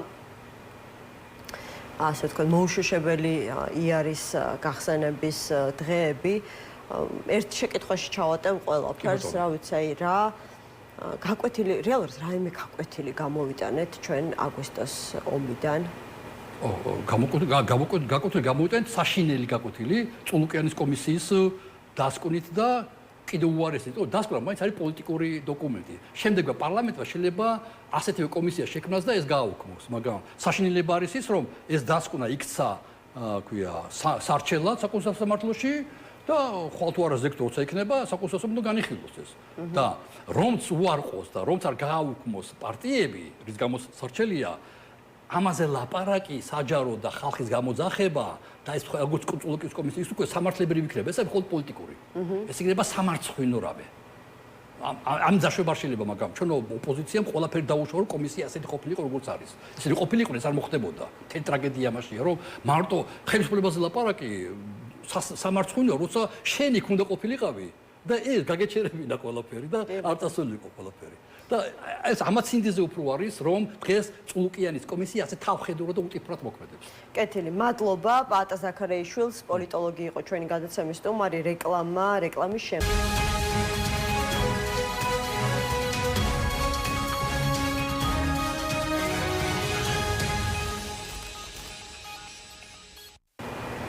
გადაცემა 360 გრადუსი დაბრუნდა ეთერში. ახალგაზრდა მასწავლებლის სასტიკი მკვლელობის საქმე და 7 დაკავებული. ალექსანდრე გაბაშვილი, გიორგი რიკაძე, ანინა სყიდაშვილი, დემეტრე ჩიქოვანი, გიორგი მალანია, ნია იმნაძე და ანასტასია ბერუაშვილი. ბოლო ორის დაკავება მკვლელობიდან 10 თვის შემდეგ რამდენიმე დღის წინ მოხდა და სასამართლომ დღეს მათ წინასწარი პატიმრობა მიუსაჯა. საჯაროდ გავრცელებული საგამოძიებო მასალებიდან ვიგებთ, რომ 2025 წლის სექტემბერში ნია იმნაძემ მათემატიკაში მომზადება დაიწყო გიგა ავალიანთან. ბრალდებულმა ნია იმნაძემ მის მეგობრებს ალექსანდრე გაბაშვილსა და გიორგი მალანიას უთხრა, რომ თითქოს და მისი მასწავლებელი გიგა ავალიანი ზედმეტ ყურადღებას იჩენდა მის მიმართ. პროკურატურის თანახმად აღნიშნული ქმედებით ბრალდებულმა ალექსანდრე გაბაშვილი წააქეზა თანამზრახველებთან ერთად თავს დასხმოდა გიგა ავალიანს ალექსანდრე გაბაშვილმა გიორგი რიკაძესთან, გიორგი მალანიასთან და დემეტრე ჩიქოვანთან ერთად წაქეზების სისრულეში მოყვანა განიზრახა. ამ მიზნით დაადგინეს გიგა ავალიანის პიროვნება. შეამოწმეს მისი სოციალური ქსელი, საიდანაც გადმოტვირთეს ფოტო იმისთვის, რომ აღექვათ და დაემახსოვრებინათ ვიზუალურად.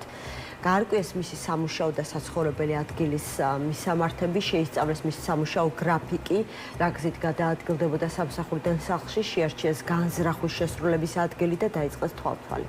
2025 წლის 29 სექტემბერს საღამოს საათებში ალექსანდრე გაბაშვილი, გიორგი რიკაძე და დემეტრე ჩიქოვანი ანგარიშწორების მიზნით მივიდნენ თბილისის ზღვის უბნის დასახლებაში მდებარე სასწავლო ცენტრთან, სადაც მოაწყეს ჩასაფრება და ყველა პირობა ჰქონდათ შექმნილი თავდასხმის მოსაწყობა, თუმცა ამ დღეს მათგან დამოუკიდებელი მიზეზის გამო განზრახვის სისრულეში მოყვანა ვერ შეძლეს.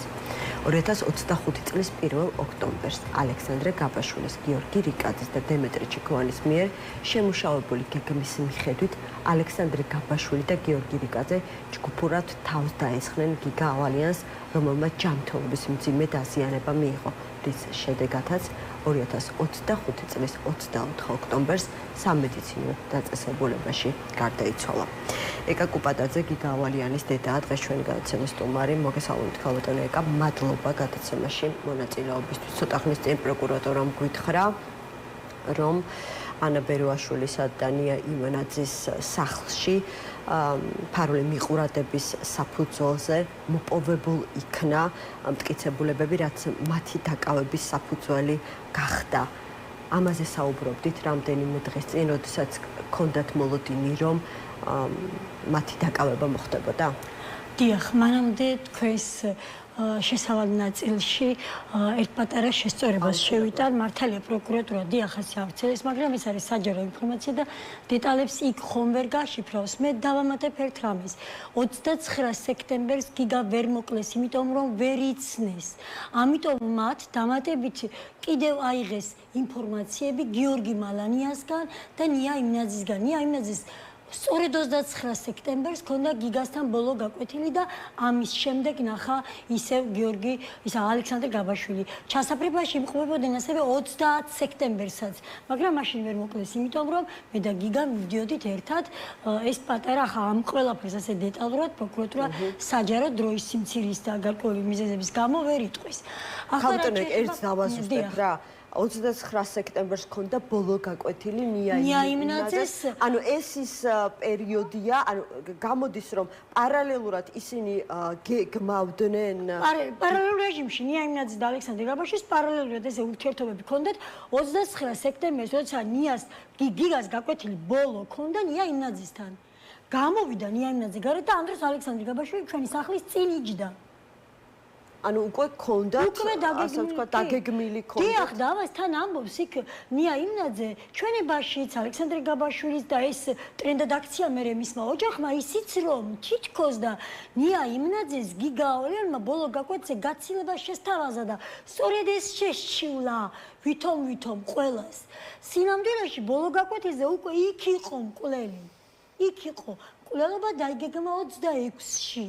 იქ იყო მკვლელი. მე ძალიან ბევრი ინფორმაცია კიდევ მაქვს ტელეფონში, მაგრამ ჯერ ამას არ გავასაჯაროებ, იმიტომ რომ მტკიცებულების სახით დაიდოს ჯერ საქმის მასალებში და ჩემ ტელეფონიდან მე თქვენ რა ინფორმაციაც გაასაჯაროებთ, ანუ მეტასთან საგამოძიებო უწყებების თანამშრომლობა, ფარული მიყურადება, საცხოვრებელ სახლში, სწორედ ამას გულისხმობთ. ანუ კიდევ გაქვთ დამატებითი ინფორმაცია, რასთან დაკავშირებით? მე მაქვს ისევ ამ ნია იმნაძის ბრალთან, მისი მშობლის ჩვენების აბსურდულობასთან და სხვა რამესთან ინფორმაციები, რასაც ახლა ამ დღეებში ალბათ ჩემი გამოკითხვაც მოხდება და იყო მანამდეც, ახლა კიდევ რაღაც სხვა ინფორმაციასაც მივაწოდებ გამოძიებას. ან დამატებითი ინფორმაციის მიწოდება შეგიძლიათ ახლა გამოძიებისთვის? კი, ამ წუთში შემიძლია დამატებითი, თუმცა ეს ინფორმაცია იცის პროკურორმა, ჩვენ აქტიურად თანამშრომლობთ ერთმანეთთან, ყველანაირ აზრებსაც კი, აი ვარაუდებსაც კი ერთმანეთს ვუცვლით, ეს ყველაფერი იცის, მაგრამ ну, ამას ახლა თუმცა არ ქონდათ ამათი თვის განმავლობაში საკმარისი მტკიცებულებები იმისათვის, რომ ეს ან დაპატიმრება მოხდა 5-ში. დიახ, მაგას გეტყვით. მე სულ სხვა იმაზე ვამბობ ახლა, ისეთ მტკიცებულებაზე, მოდი ამაზე ყურადღებას ამ წუთში არ შევაჩერებ, ისევ იმას. ვიკითხავ, რაც ახლა აქტუალურია. კი ბატონო. პირველი კითხვა, ну ზოგადად კითხვები არასწორად ფორმულირებულია მათგან სპეციალურად, მაგრამ მე კითხვას ახლა ასე დავსვამ. რატომ დასჭირდა 10 თვე ამ ყველაფერს? გაქვთ პასუხი ამ შეკითხვაზე? დიახ, მაქვს ამ შეკითხვაზე პასუხი. იმიტომ რომ კარგად შეფუთული იყო საქმე, კარგად ჩაფარცხული იყო საქმე.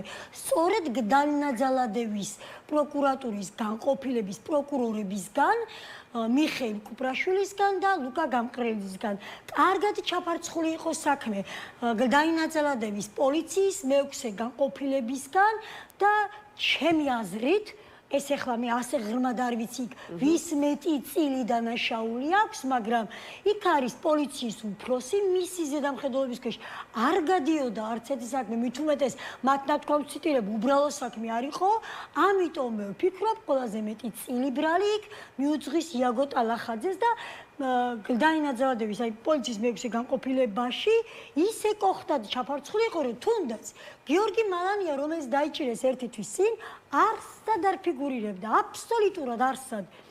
არ შეიძლება და მე ვერც დავიჯერებ, რომ საქმის გამომძიებელი ვერ ამჩნევს მკვლელობის, აი მოდი მთავარ დამნაშავესთან ერთადერთი ბრალდებული ყავდათ ალექსანდრე გაბაშვილი და ვერ დავიჯერებ, რომ ალექსანდრე გაბაშვილთან 51 ზარი არ ეჭვა გამომძიებას, მით უმეტეს რამდენიმე გამომძიების ხელში გადიოდა ეს ერთი ყავდა მისა ხელმძღვანელობამ გამომძიებას, მაგრამ ბევრი მუშაობდა ამ საქმესთან დაკავშირებით და თუ 41 ეს მარტო WhatsApp-ის ზარს ვამბობ მე თორე დანარჩენი კიდევ სხვა იყო თუ ამდენი ზარი ყურადღების მიღმა შევა გამომძიებას მაშინ იმას ტყუილად თქვა გამომძიებელი და ის იმ საქმეში არ უნდა იყოს ასევე ძალიან მნიშვნელოვანი კვლელობამდე 1 საათით ადრე ქონდა კომუნიკაცია და სადაც ვიღაცა ანინა სხიდაშვილი მეგობარი იპოვეს 1 საათით ადრე ვისთანაც პირდაპირ ზარი ქონდა ეს ვერ იპოვა გამოძიება მე ხა მე არა ვარ ასეთი ბრიყვი და მიხვდნენ რომ ვერ გამაბრიყვებენ და რა მოხდა ახლა რატომ გააქტიურდა გამოძიება რატომ ასე ვთქვათ მიმართა იგივე მეტალს ხო თანამშრომლობისთვის პირველი არც ერთი მართალი ადამიანი ტელეფონს არ ასუფთავებს მით უმეტეს იმ ტელეფონით თუ კი მას თავდაცვა შეეძლო გიგავალიანთა მიმოწერები მე მივიტანე პროკურატურაში მე მივიტანე მე კლუბის გიგა რომ გარდაიცვალა იმ ღამესვე ავტვირთე ის თან და არავინ არ ასუფთავებს საერთოდ ყველაფერი წაშლილი იყო, ქარხნულად იყო გადატვირთული, ის აიკლაუდიც გასუფთავებული იყო ნიაიმლაძის ტელეფონიდან. განა ასეც რას მალავდა. უფრო სწორი კითხვა ეს იქნებოდა, კიდევ რა იმალებოდა ნიაიმლაძის ტელეფონში. და იცით ამ კითხვას რა ამყარებს? ის რომ ვიდეო ჩანაწერები რა არა, უფრო მეტი დედის ტელეფონი გაქრა. დედამ ნომერიც არ გაამხილა. საერთოდ სხვა ნომერია, სხვა ნომრის დეტალური ამონაწერები აქვს გამოძიება საქმეში ჩადებული. რას ნიშნავს გაქრა და რატომ დედამ არც გაამხილა რომ ის ტელეფონი მისი იყო, ის ნომერი. არა მაქვს ტელეფონი, ხა თქვენ ხო ნახეთ როგორი პიროვნებაა დედამის და თქვენ გჯერათ რომ ისეთ რომელიც ფეხს უბაკუნებს, მაპატიეთ რა, ფეხს უბაკუნებს. გამეცი პასუხი რაღაცა პატარა ტუტუსისა თავგასული ბავშვი რომ იქნება იმ ვიდეო ანალიზით რაც დადო გიორგი ლეკიშვილმა იმდენი რამის თქმა შეიძლება იმ პატარა ვიდეო მე მოვა დრო და იმას დეტალურად წამების სიზუსტით გავშიფრავ იმ ვიდეოს ჩამოექცევა ყველაფერი თავზე მარტო იმ ერთი ვიდეოთი და კლინიკაში გადაღებული გიორგი ლეკიშვილს აი ნახეთ ისეთ გამინდა კონტაქტი აქვს ურთიერთობა აქვს ცნობადობა აქვს სამართალდამცავებთან მოდით რაც არ ვიცი ვერ ვიტყვი არ მეკადრება აუცილებლად გამოვიძიებ აუცილებლად ყველაფერს სამზეოზე გამოვიტან ეხლა ის რომ არ უნდა ასაჯაროებდეს ვერავინ არ შემაკავებს მე რომ ღიად არ მებრძოლა ახლა მარტო ალექსანდრე გაბაშვილი იქნებოდა დაჭერდა სხვა არავინ მე არაფრის არ მეშინია გამიცოცხლონ ჩემი შვილი ხმას ვერ გაიგონებენ ჩემსას და აპატიეთ. არა რას ამბობთ პირიქით ჩვენ. დედის ნომერი გაქრა საერთოდ. ნომერი არც უხსენებია. მე მაქვს აგერ დედის და რომ ნამდვილად დედის ნომერი აგერ დასტურდება ჩემ ტელეფონში. და გამოძიებამ ეს უკვე იცის, იმის დეტალურებსაც მოითხოვენ. ხო მივხვდით ასე რომ ერთი ის რომ თქვა რომ ჩხრეკის დროს ტელეფონი არ მაქვს. ეს სხვა თემაა, მაგრამ საერთოდ რომ ნომერიც არ გაამხილა, რომ ნომერი ქონდა. ეს კიდევ უფრო სხვა რამეა. ვისთან კომუნიკაციას და რა სახით კომუნიკაციას ფარავს ის თავნება დედრი, რომელმაც ფეხი დაუბაკუნა პოლიციას და კი ხედავდით, როგორ ილაპარაკებოდა და სულ ხელებით კაცვინ და ხელებზე კედელზე მოდი რამ დეტალზე გავამახვილებ ყურადღებას, ხო? რაზეც ისაუბრა დღეს პროკურორმა, მან თქვა, რომ ფარულ ჩანაწერში ნია იმნაძე და მამამისი განიხილავდნენ, როგორ ჩაიდინა ალექსანდრე გაბაშვილმა დანაშაული, მამა ამბობს, რომ არასწორად მოიქცა, თუმცა ნია საპირისპიროს უმტკიცებდა, რომ სხვანაირად ვერ მოიქცეოდა თანამედროვე ეპოქაში სხვანაირად ხდება და საქმეს იცოდით, ხო? მე ვიცოდი ეს ყველაფერი, ახლა მე არ ვიცი გამოძიებას ხელს და გამოძიების ინტერესებში რა ზის, ამას არ ვამბობ, თორემ მე ვიცოდი. კიდევ უფრო მეტი ასეთი ჩანაწერია. არის რაღაც დეტალები, ახლა პროკურორი ვერ დადგება და მთელს 37 ტომიან საქმეს, რომც ესე უნდოდეს ყველაფრის მართლა ლაპარაკი ვერ ისაუბრებს, ხო? და თქვა იქ მნიშვნელოვანი საკითხები, ფარულ ჩანაწერებზე საუბრობდით, ალბათ ეს ერთი ფრაგმენტი თქვა. მე ეს ვიცოდი, ეხლა ნახოთ, რატომ დასჭირდა დრო? სხვა კუთხით რომ აფასებენ, მე გეტყვით აგერ, მე ყველაზე მეტი ვიცი ამ საქმეში. ყველაზე მეტი ვიცი ამ საქმეში. მე მკითხო, ვისაც რა კითხვა აქვს და ყველაფერზე გავცე პასუხს. თუნდაც მაგ ფარულ ჩანაწერებზე გავჩერდები. ფარული ჩანაწერები, ისა ფარული მოსასმენები სახლებში, ყველგან, სახლებში, მანქანებში, ციხეში, ყველგან ერთდროულად ჩხრეკის დროს ყველა ბრალდებულთან მაშინ ერთად შევიდა პოლიცია და ყველგან დამონტაჟეს 23 იანვარს. რიცხვებით, წამებით, წუთებით ვიცი ყველაფერი, ვისაც რამე აინტერესებს, მკითხონ, ჩემზე მეც საინფორმაციო წყაროს ვერ იპოვიან მლაგენი და შემდეგ ერთიანი ვადა ქონდა. ერთი თვის შემდეგ ამოიღეს. ახლა წარმოიდგინე. ხო, პირველად როგორც პროკურორი ამბობს, ვერაფერი ისეთი მნიშვნელოვანი და ხელჩასაჭირი გასაჩაებული იყო, მაგრამ გამოძიება მიმდინარეობდა, მაგასაც ვიტყვი, არ დაგავიწყდეთ, ძალიან გთხოვთ, კითხვა ჩანგრეთ, კარგი კითხვა და ჯერ ფარულ მოსასმენებს. ახლა მოდი წამოვიდგინოთ მხოლოდ ერთი ოჯახის ფარულების განფარვა. ყველას თავი დავანებოთ.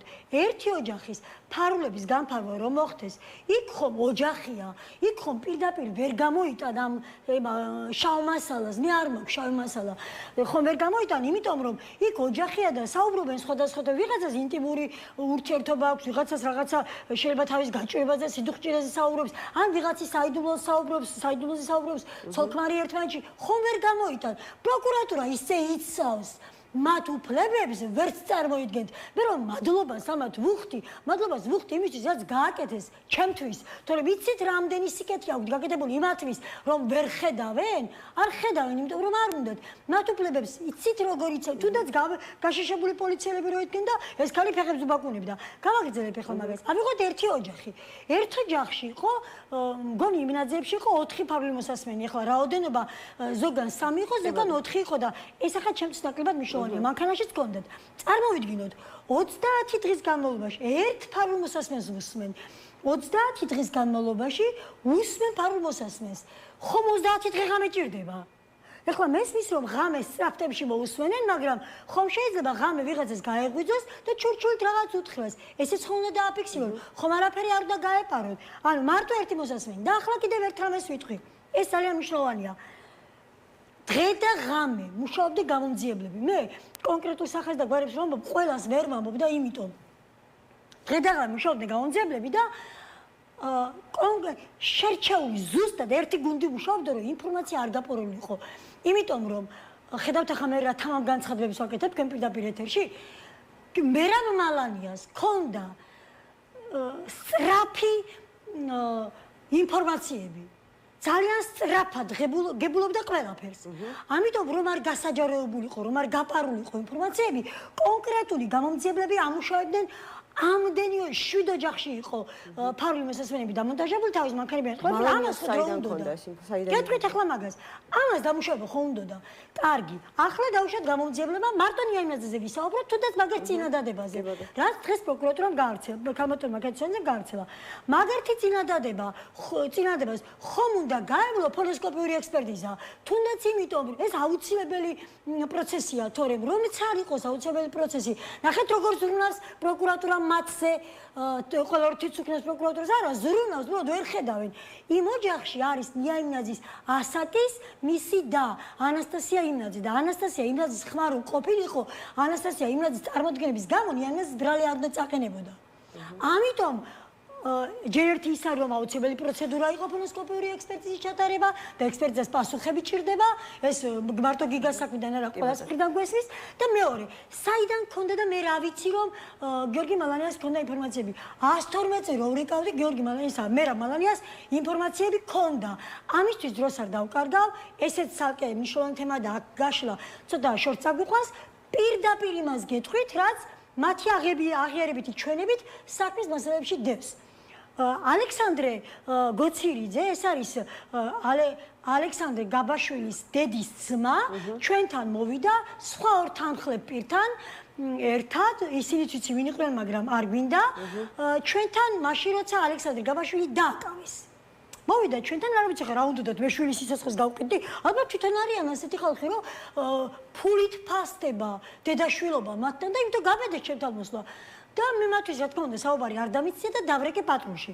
ახლა ნახეთ ახლა არც მოусმინეთ რა საკითხზე იყო მოსული. ჯერ ის იყო რომ გიგაზე თავდასხმა იყო, ეს იყო ჩემთვის შოკი. გიგა იყო ხალხო. ვიდეოს გამოქვეყნებით გემუქრებოდნენ, რომელზეც ასახული იყო გიგა მაგ კიდე სხვა ფენომენია. მაგასაც ვიტყვი. ჯერ ის ამას ვიტყვი საყვარელო რა. როცა ალექსანდრე გოცირიძე დაკითხვის ოქმში წერია რომ აი კითხვა არის დასმული ასე.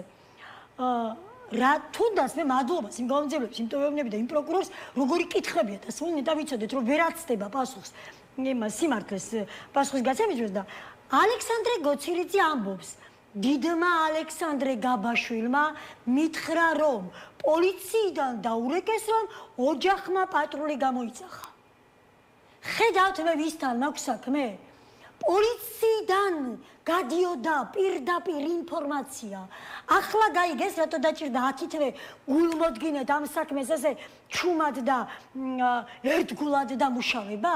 მიხვდნენ ახლა და მე ამ წუთში რაც მაქვს ვაპატიეთ საქმის მასალები, იმ საქმის მასალებშიც არის უკვე აღდგენილი ნიაიმნაძის ტელეფონიდან მესიჯები, სურათები, რაღაცა მიმოწერები, რაც მე ეკა კუპატაძის დედას და არაიურიც ყოფნის. აქ არ არის ბრალი საფუძველი, მაგრამ პროკურატურა ანუ რას გაძლევთ ეს? აი, გეტყვით მაგის ფრაგმენტს, პატარა ფრაგმენტს, მაგრამ პროკურატურა ცხელყვალზე კი არ იჭერდა იმას, იჭერდა გარკვეულ დროის შემდეგ. ახლა ატყდა ამხელ ამბავი და მაშინ არ იქნებოდა დაუნახავი ხალხი, მაშინ უფრო მეც არ იტყოდნენ, გაკეთებული საქმე ვერ დაინახეს და ნახევრად გაკეთებოდა, ნახევარ ფაბრიკას დაინახავდა, ვინმე და იმას შეაფასებდა სახად.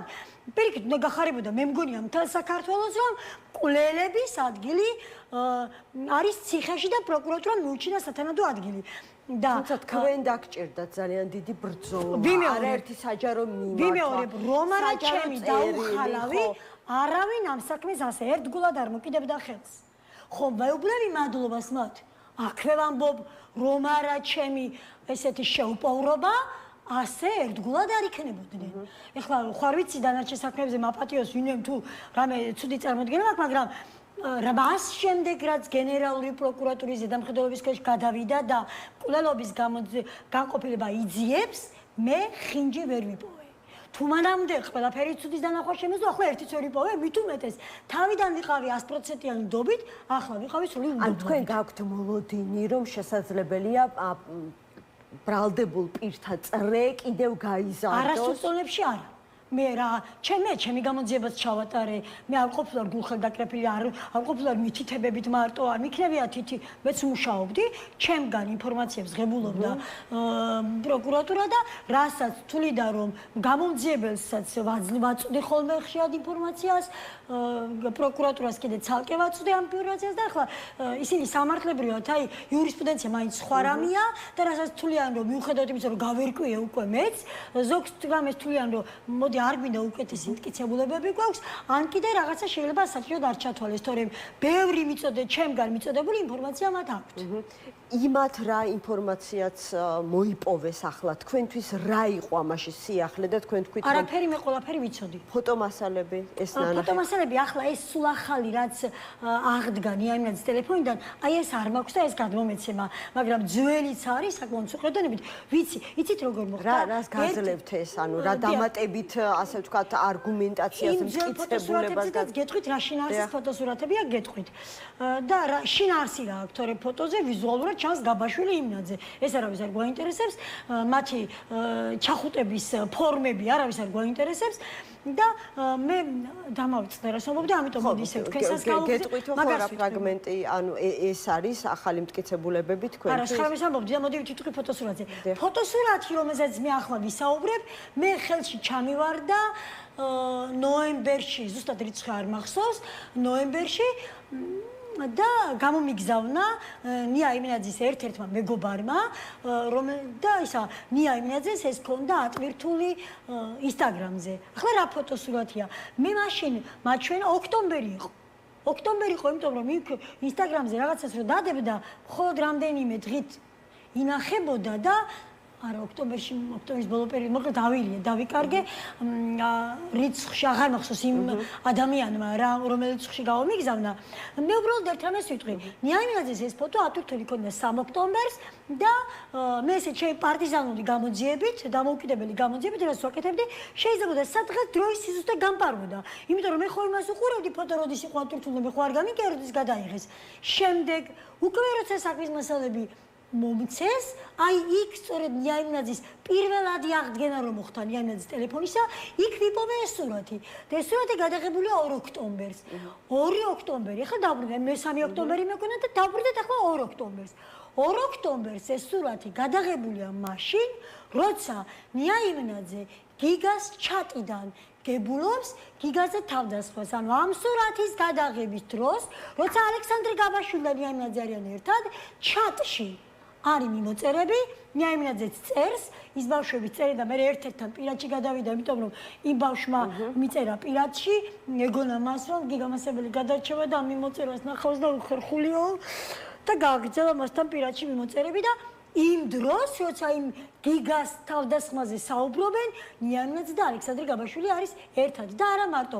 2 ოქტომბერი ძალიან მნიშვნელოვანი დღე არის. 2 ოქტომბერი, ნახეთ, ნიაიმნაძემ სწორედ იმ ჩატიდან გაიგო გიგას შესახებ, თუ სხვა რაიმე საინფორმაციო წყაროდანაც მიიღეს სხვა ინფორმაცია ეს მე არ ვიცი, მაგრამ ვიცი ის რომ მე საგულდაგულოდ უმალავდი გიგაზე თავდასხმას 2 ოქტომბრის 3 ოქტომბრის დილამდე. მთელი 2 ოქტომბრის განმავლობაში. მე დამჭირდა სისხლი, გავხდი იძულებული რომ სკოლაში თანამშრომლების ჩატში მეთხოვა და ჩემი სადამრიგებლო კლასის მშობლებთან მეთხოვა სისხლი. ახლო ნათესავებთან კიდევ. ეს იმიტომ რომ ნიკა იყო საზღვარგარეთ, 3 ოქტომბრის დილით ნიკა უნდა ჩამოფრენილი იყო განრიგით და 8 თვის განმავლობაში აპირებდა საქართველოში ყოფნას და არ მინდოდა რომ ნიკას გაეგო. ამიტომ ეს ინფორმაცია რომ მივაწოდე ჩემ მეგობრებს, ჩემს თანამშრომლებს და ჩემს მშობლებს, თან ვთხოვე, ძალიან ვთხოვეთ არ გაახმაუროთ და ისინი ამ ინფორმაციას არ გაავრცელებდნენ, თუმცა თემქა პატარა და შეიძლება ვიღაცისგან გაიგეს, მაგრამ ეხლა რას ვამბობ? 2 ოქტომბრის ღამეს თუმცა ჩემი 99%-იანი ღრმა რწმენით ეს გაიგეს ნიაიმენაძის განსწორედ. ახლა 2 ოქტომბრის ღამეს რომ დაღამდა და 1 ოქტომბრი 3 ოქტომბერი რომ იწყება უკვე პირველი წუთებზე, აი ამ დროს გაგზავნილ ერთ პატარა მესის ვიტყვი მეც არაფერს. ბერიკო ქარჩავა, ეს არის გიორგი მალანიას დედა, გიორგი მალანიას ესაუბრება ნიაკო იმენაძის შეყვარებულზე. ახლა კითხვა ნია იმენაძის შეყვარებული, რომ არც დედა მიცოდა, არც მამა მიცოდა, რასაც ისინი ამბობენ თვითონ. ეხლა გამოკითხვის ოკში წერია ეს. შეიძლება თქვან, რომ იქ ვერ ვთქვითო და პოლიციის წინეხის ქვეშ ვიყავით, ამიტომ ვთქვითო ყველაფერი გამოსალოდნელი. მაგრამ ამბობენ, რომ არ იცოდნენ ნია იმენაძის შეყვარებული შესახებ და რომ ცოდნოდათ, რა შეაინტერესება ვერიკო ქარჩავას მის შვილთან, უკაცრავად შუა ღამეზე ნიაკო იმენაძის შეყვარებული. და იკულევს ნიაკო იმენაძის შეყვარებულს იქ.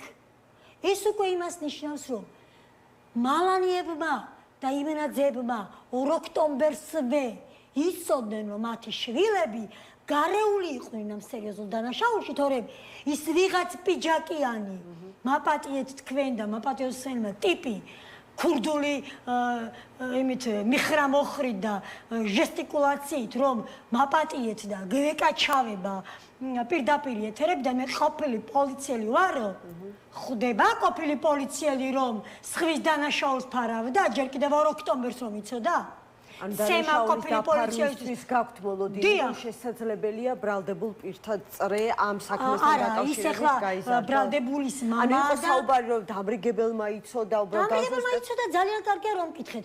დამრიგებელმა რომ იცოდა როდის გაიგო დამრიგებელმა? ახლა შესაძლოა დამრიგებელმა თუ მანამდე როდესაც იგეგმებოდა ეს თავდასხმა. მე არავის არ ვენდობი ამ საქმეში.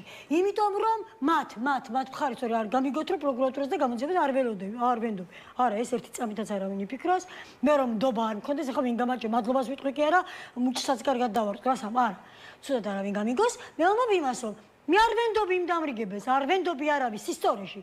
რამაზევს ამის აფუძეს, ეჭვები ჩეპყრობილი გიჟი ვარ? არა. 13 ნოემბერს სკოლაში შევიდა იურისტები. ვინ იყვნენ ეს იურისტები? ადვოკატები. დაარიგეს ვის რა უნდა ეთქვა. ამას ვამბობს სრული პასუხისმგებლობით. მე იქ არ შევსწრები ვარ მათ დიალოგს, მაგრამ მე ვიცი, სკოლა ინტელექტის მასწავლებლებისგან, სკოლა ინტელექტის მოსწავლეებისგან საქმის მასალებში დევს ჩატში ეს ამბავი. ვინ ასე ვთქვათ დაორგანიზა, ვინ იყო ინიციატორი ამის? გირშა ძებნიაურის აწყობილი სცენარი იყო ეს. გირშა ძებნიაური გახდათ ალექსანდრე გაბაშვილის ადვოკატი და გიორგი ლეკიშვილის. ამათ მე აუცილებლად გიორგი ლეკიშვილს და გირშა ძებნიაურს პასუხს ვაგებინებ, როგორ მეწარეთ სამართლებრივად იცით, თავისი ადვოკატის ის კი არა, საერთოდ ყველაფერი უკვე დარჩათ ფორთხმით მივლიან, ჩემ შვილის საფლავთან და იქ ბოდიშს მოიხდიან, გიორგი ლეკიშვილიც და გირშა ძებნიაურიც. მაპატიეთ არ მეკადრება ეს წონასწორობიდან გამოსვლა თითქოს ვიცი საკუთარი თავის მართვა, მაგრამ არ გამოდის. იმიტომ რომ გირშა ძებნიაურმა აწყო სქემა და გიორგი ლეკიშვილმა არ გააჩერა ის ბოროტი, ბინძური, მატყუარა ენა და დღესაც ამას ატრიალებს, თითქოს გიგა არის მოძალადე პიროვნება და მე დღეს პოსტი დავდე, თქვენ არ ვიცი ნახეთ თუ არა. ნახე ეს პოსტი, სხვათა შორის პროკურორი ამბობს, რომ არანაირი ასე ვთქვათ მტკიცებულება იმისა, რომ რაღაც სამართლემ თქვა და ვის დაუჯეროთ ახლა ჩვენ манипуляტორ ხალხს, სწორედ ამ манипуляტორობას ვედავებით ჩვენი აინაძეს. მან ჩვენის ტელეფონი ხომ ამოღებულია? კი, ამოღებულია. ჩემი შვილის ტელეფონი კი არა. ტელეფონი ხომ ამოღებულია, პლანშეტი მე თვითონ ხო არ იცოდა პროკურატურამ პლანშეტი უკვე და მივაწოდე. და მოთხარი. მას ხომ არ ჭირდება აღდგენა, თუ დასჭირდებათ აღადგენენ იქაც. ამას არ თქვი არაფერი წაშლილი არ არის, სადღაც უნდა იქ წაიღონ. მე თვითონ უთხარი, თან ისე მოულოდნელად მოვიდა ჩვენ და პროკურორების სახში, ხო არ ვიცოდი საერთოდ, მე წავიყვანე თვითონ. მოდი დავაზუსტებ. მე ვიცი რომ ძალიან მტკივნეულია თქვენთვის, მაგრამ თქვენ თავად მოინდომეთ საჯაროდ ამ თემაზე საუბარი. ანუ საუბარია იმაზე, რომ თითქოს გიგა ავალიანი რაღაცა ზედმეტი ყურადღებას იჩენდა საკუთარი მოსწავლის მიმართ. მე გეტყვით ახლა დღევანდელზე ამბობთ ალბათ და არა წინაზე. დღევანდელს ვიტყვი, გეტყვით, ვერ ვიცი სოციალურ ქსელში შესვლას. მთელი ამ 2 დღის განმავლობაში არა მარტო ფსიქოლოგიური, ფიზიკური და ძალიან დატვირთული დღეები მაქვს. დღეს მაგალითად გიგას სასაფლაოზეც კი არ ყოფილვარ.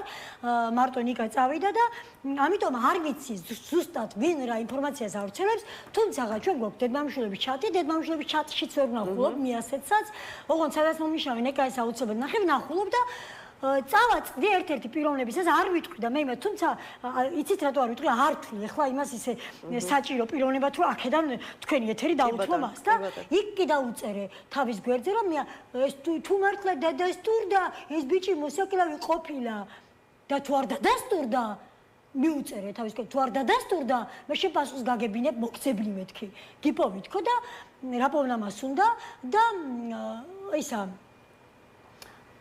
ამიტომ ეს ერთიც კი რომ უიმე ეს ბიჭი ესეთი ყოფილა და მოსაკლავი ყოფილა ჯერთი ჩვენ სისხლის სამართლის იმაში არსად გვაქვს სიკვდილით დასჯა და მე არ დამენჩავე შვილი მომიკლეს მაგრამ მე ვერავინ ვერ ვიტყვისო სხვათა შორის ვაიმე ეს უნდა ვთქვა იცით რომ ნია იმნაძის ოჯახი რას ამბობს გვითვალთვალებს როგორი რადონის манипуляტორები არიან ყველა ნაბიჯი ხომ მათი манипуляტორობა დედა კიდე რა სერიოზული ამას ფანდა ადვოკატი ამბობდა ეს არ ვიცი როდის თქვენს გვითვალთვალებს მაგრამ ადვოკატს რასაც ვუსმინე ჩვენო ვითხოვდითო რომ სახელმწიფო დაცვის ქვეშ ყოფილი ვინ ერჩოდათ? აი როგორი манипуляტორები არიან. მე პირიქით უთხარი ესე. გამოიძიეთ. გინდა ანტენებით შეგვამოწმეთ, გინდა რითიც გინდა შეგვამოწმეთ. თუ გინდა დააყენეთ ჩვენ სახში ფარული მოსასმენები რაღაცა რა ვიცი რაც გინდათ ისქენით. მე ვამბობ. მე ვთქვი თავიდან, ვიმეორებ ახლაც, რომ ახლა აღარ არის საჭიროება და თქვათ რა ფარიტული ნათქვამია. მე ვამბობდი. ვიმეორებ, რასაც ვამბობდი. თუ არ იქნება სახელმწიფო სამართალი, იქნება ჩემი სამართალი. ავიღებ გიგავალერის წილსისხლს. არც ერთი წამით ვაიმე გვემუქრებათ იცი რომ იქნებდნენ ეს და აფრიალებდნენ გვემუქრება ვერ ხედავს ის რაღაცა სქრინოს ქალაგეთო მე არ დამიფიცავს არც ახლა არ ფიცავ არ იქნება სახელმწიფო სამართალი დავაყენებ ჩემსას მე აბა ჩემი უდანაშაულო შვილის სიცოცხლეს ვერ მესაპატიებ მათი მხრიდან არგუმენტია ის რომ ეხლა ინფორმაციის მიწოდება რატომ არის წაქეზებაო ამაზე იყო აქცენტი გაკეთებული манипуляция იყო ჩვენ არ ვეუბნებით იმას რომ ჩვენ არ ვედავებით იმას რომ ის ნია იმაზე უნდა წადი მოკალეს დაგვეთა ჩვენ ამბობთ წაქეზებას манипуლირებას იმხელა манипуляция მოახდინა გიორგი ლეკიშვილმა მაშინ როცა პოლიცია წყნარად უსმენდა იმ ქაჯის გამოხდომებს იმხელა манипуляция მოახდინა ხალხზე და ამნიაკ იმნაძეს შიაკიანი ხელები და დედას ახალი გაკეთებული მელილება თმებიანი და საგანგებოდ გამოპრანჭული როგორ პატარა ბავშვი უთხოვდა ჯიუტი ბავშვი ფეხსოხუმი შეხედეთ ნებიერა ბავშვი და ისინი ძალადობდნენ და იმხელა გავლენა მოახდინა საზოგადოებაზე манипуляция ესე მოახდინა თუნდაც მე დღეს სასამართლოზე შესვლამდე გულში გადაღებული კადრები დღეს რა დადო манипуляციით გიორგი ლეკიშვილის საქმის მოგება ეგ არის ენა პროკურორი ადვოკატი აბა სიმართლე მაგათხეში თუმცა არ არის და სადაც ასე მოახდინა გარკვეული ნაწილის თუნდაც 1%-ის რომ თითქოს და ვიღაცა იმნაძეზე ძალადობდა პოლიციას გულისხმობ ახლა მე და თითქოს ასეთ დღეში ყავდა და ღამე კი არ დააპატიმრეს მე გეტყვით მე ყველაფერი ვიცი მივიდა პოლიცია დროულად მაგრამ არ გაუღეს ამატკარები ადვოკატის გარეშე არა როგორ და ადვოკატი მათი მამაგვერთი იყო და მოსამართლის განჩენებას რამეს და წაიღო დრო ამან წაიღო დრო არ მისულა მე სადა რომელი ეკრანი მიყურებს არ მისულა ღამით დაკავების დროს პოლიცია იქ მეც გავიგე ეს ჩართვიდან მაგრამ მე ხო გავიგე ინფორმაცია დრო წაიღო ადვოკატის მოსვლამ ისინიც გამოპრანჭულები ახლა თუ ისე ზიან სახში სულ მე არ ვიცი ვერ შეხედეთ როგორ შვიდად უყურებდა მისი და იმას ხო, კიდე რაღაცას ვამბობდი, არის თუ არა ის საქმეში საკამარისი მტკიცებულებები, რომ საბოლოო განაჩენი დადგეს, იმიტომ რომ ეს არის წინასწარი პატიმრობა, ეს არის შეფარდებული ბრალი და რეალურად სასამართლო პროცესები ახლა უნდა დაიწყოს. აი, როგორ ფიქრობ, რა მოლოდინი გაქვს? ჩემი პირდაპირი მტკიცებულება, უტყუარი, მტკიცე, ურხევი არის პეტრე პავლეს სასაფლაოზე. მაგრამ ახლა მოდი იურიდიულად ვისაუბროთ. საქმეში არის თხარი, ნოხიერი, პირდაპირი თუ ირიბი მტკიცებულებები სხვადასხვა სახის, რომელიც საფუძველს გახდის მაქსიმალური სასჯელისას. ყველა დაკავებულისთვის, ყველა დაკავებულისთვის უკვე მაქსიმალური სასჯელი არის მიშილი, დარჩა მხოლოდ ეს სამი. გიორგი მალანია, კი ბატონო, ნია იმნაძე და ანასტასია ბერვაშვილი. ახლა ერთი წინადადება რომ ვთქვამე, ის გახდის ნათელს თუ რატო იყო ნია იმნაძე წარქეზებელი. მაგრამ მოდით სასამართლო პროცესამდე ამას არ ვიტყვი, იმიტომ რომ 100% დარწმუნებული ვარ იმას თვალყურს აავლებს და უბრალო ეგონება, ერთი მტკიცებულება მარტო. ეს წინადადება ნია იმნაძეს ეკუთვნის? ნია იმნაძისგან გამოსული ინფორმაცია არის ეს, ნია იმნაძისგან მიწოდებული ინფორმაცია არის ეს ალექსანდრე გაბაშვილისთვის და აუცილებლად დარჩება ყურადღების მიღმა ეს ლეკიშვის, თუმცა რა გაიგოს წინასწარ ჩაიხედოს მასაც საკუთარი გაიგოს რა გამართლებას მოუძებნის იმ ერთ წინადადებას, მაინტერესებს და ეხლა ეს იცით რატო ვთქვი, არისო საკმარისი მტკიცებულები. ხო, რა წინადადება ეს ასეთ? ის ერთი წინადადება, ყველაფერი რომ ჩავხსნათ და ის რომ ალექსანდრე გაბაშვილს არც ერთი საერთო ნაცნობი გიგავალიანო და ნაკავდა ნია იმნაძის გარდა, ეს ორი ფაქტი ადასტურებს იმას, რომ ნია იმნაძეს მაქსიმალური ბრალი მაქსიმალური სასჯელი მიესჯება შესაბამის ბრალში. ის ერთი წინადადება და ის რომ ალექსანდრე გაბაშვილს მაინც არ გინდათ წინასწარ მოკლედ ამას არ ვიტყვი, იმიტომ რომ ჯობია სასამართლოზე გაჟღერდეს, ეს ძალიან მნიშვნელოვანია, თუმცა უკვე ფაქტია, უკვე საქმის მასალებში დევს და ეს ახლა ამაზე ვეღარ შეცვლის. ვიდეო მტკიცებულებები, ვიდეო ჩანაწერთან დაკავშირებით მინდა გკითხოთ, იყო ამაზე საუბარი, რომ თითქოს და არსებობდა გიგავალიანზე თავდასხმის ამსახველი ვიდეო. დიახ, გეტყვით, პატარა სხვა შესავალს გავუკეთებ. მარტო ერთი მხარე ვლაპარაკობსო. ჯერ ერთი მე მხარე არა ვარ, გავუმეორე მათ. სიტყვები კარგად აწონეთ და გაზომეთ და ისე ილაპარაკეთ და გაფილტრეთ თქო, მე მხარე არა ვარ. მე ვარ უდანაშაულო სპექტაკლი ღირსეული ახალგაზრდის სადისტურად მოკლული ახალგაზრდის დედა, მაგრამ ეხლა კითხვას არ ავწდები. ვიდეო მტკიცებულებას არ შეეხება. მარტო ერთი მხარე ლაპარაკობსო, მეორე მხარე ჩემი შვილის კვლელობა დადო სოციალურ ქსელში. როგორი გაფორმებული სურათებით, წარწერებით, რაღაცა მე ბოლოს მუსიკით და ასე შემდეგ, მაგრამ ხალხს ბრბოს რო უწოდებენ, საზოგადოება აღმოჩნდა, არავინ არ გააზიარა.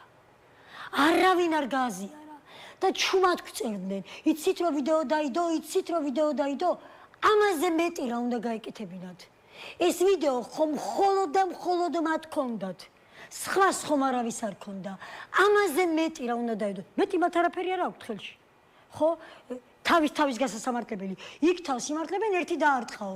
ერთი დაარტყა კი არა. იცით რა არის იმაში? ალექსანდრე გაბაშვილმა ფეხებში აწია. არა, ალექსანდრე გაბაშვილის ხელია ერთი, გიორგი რიკაძის ხელია მეორე და მიაპორციალებენ გიგას. ცალ-ცალ ორი ამოკიდა ხელი და გიორგი რიკაძე უტყავს სახეში. მარტო ერთი იყო თავდასხმელი და მეორე იღებდა სეჟს უყურებდა. ჯერ ერთი. აი ამ 7 დაკავებული პიროვნებიდან ერთი მაინც რომ ჩავხსნათ, გიგავალიანი დღეს კი ემოცოცხალი, რომელიმეს ანასტასია ბერვაშვილი დაიჭირა შეუტყობინებულობას და ანინა სხდაშვილი ორივე წლის წლებით იცოდა. თელმა დიდმა დიღომა იცისო, დემეტრე ჩიკოვანის დედა მიცოდაო და ყველას ხოლმე დაიჭერთო. მე დიდი დიღომის ცოდნა არ მაინტერესებს, იმიტომ რომ დიდმა დიღომა იცოდა ძალადობის შემდეგ. და მანამდე ამგელმა იცოდა, მანამდე ამგელს ვისთვისაც არ უნდა ეთქვათ, მეგობრისთვისაც რო ეთქვათ, არა მგონია ხო კიდე სხვა სისხლიანიც ყოფილიყო ვინმე და ვიღაცას რაღაც იტყოდა. გიგა იქნებოდა ცოცხალი. და ყველას რა თავი დავანებოთ. თუნდაც მარტო გიორგი რიკაძე, რომელიც უბრალოდ წერის აყურებლად გაყვა, დაუშვათ და ვიდეოს დასაფიქსირებლად გაყვა. და როგორც ჩვენებაში უწერია, ურცხვ გირშელძებნი აურს, რომ თითქოს ალიბისთვის უნდოდა. ეხლა ვინმე ჯერა რომ იქ ესენი თან ჭკუა უნდა გვესწავლებინა გიგა ვის უნდა ესწავლებინა ჭკუა ალექსანდრე გაბაშვილი უნდა ესწავლებინა გენიოსი გიგავალიოცის ჭკუა უნდა დაერიგებინაო ასე უწერია ადვოკატის თანასწორები და მე ვასწავლე გიშეძებია როგორ და ჭკუის დარიგება გადავაზუსტებ რომ არ ყოფილიყო გიორგი რიკაძე შუაღამეზე ალექსანდრე გაბაშვილი გამოვიდოდა თემქაზე გიგასთან ძალადობისთვის თუნდაც მოლაპარაკებისთვის თუ გინდა ჭკუის სწავლებისთვის მე ვასწავლე გირშეძებნიაურს ჭკუას სამართლებრივ მუშტს ისე მოვარტყამ ცხვირპირში შემოენგრევა სახე სხვათა შორის ვიტყვი გირშეძებნიაური ჩემი ახლობელი აღმოჩნდა ჩემი მოსწავლის დეიდის მეუღლე აღმოჩნდა. ამიტომ პატარას ვიტყვი ვიცი რომ დრო გვეწურება მივხვდი, მაგრამ ვიტყვი რომ დიახ, ამიტომ მე გიშეძებნიაურს გავბედე, მეგონა ყველა მიქებდა კარგი პიროვნება არისო და რადგან კარგი პიროვნება მესმოდა თორე ჩემი ახლობელის ისე იყო, ამიტომ არა, ეს გოგონა იყო ძალიან კარგად აღზრდილი, მისი ცოლის დიშვილი და ამიტომ ამ გოგონას დედას მივწერე რომ დამაკავშირე გირშეს. გირშელმა დამიწყო იქედან რაღაცა კუნთების მოჭიმა რომ არ შეხვდება. და მე გავიდა დრო და ჩემ ძმას შეუთვალა, შემხვდეს ეკაო. და მანამდე ესე მითხრა ადვოკატთან ერთად შემხვდი, მე შევხვდები გიშეძებნიაურს სასამართლო დარბაზში. კეთილი. ქალბატონო ეკა, ძალიან დიდი მადლობა. მადლობა თქვენ მაპატიეთ აღელვებისთვის. პირიქით ჩვენ გიხდით. ბოდიშ რომ კიდევ ერთხელ გაიძულეთ რაღაცნაირად ამ თემაზე. გესაუბრათ ეკა კუპადაძეს გიგა ავალიანის დედას უსმენდით. ძიმე გადაცემა გამოგვივიდა, მაგრამ რა ვქნათ, რეალობა ასეთია და აუცილებელია რომ სამართლიანობა აღდგეს და დადგეს ყველა არც ერთი დანაშაული არ უნდა დარჩეს უპასუხოდ. მადლობა რომ ამ სეზონზე იყავით ერთად, სექტემბრამდე გევშვიდობით.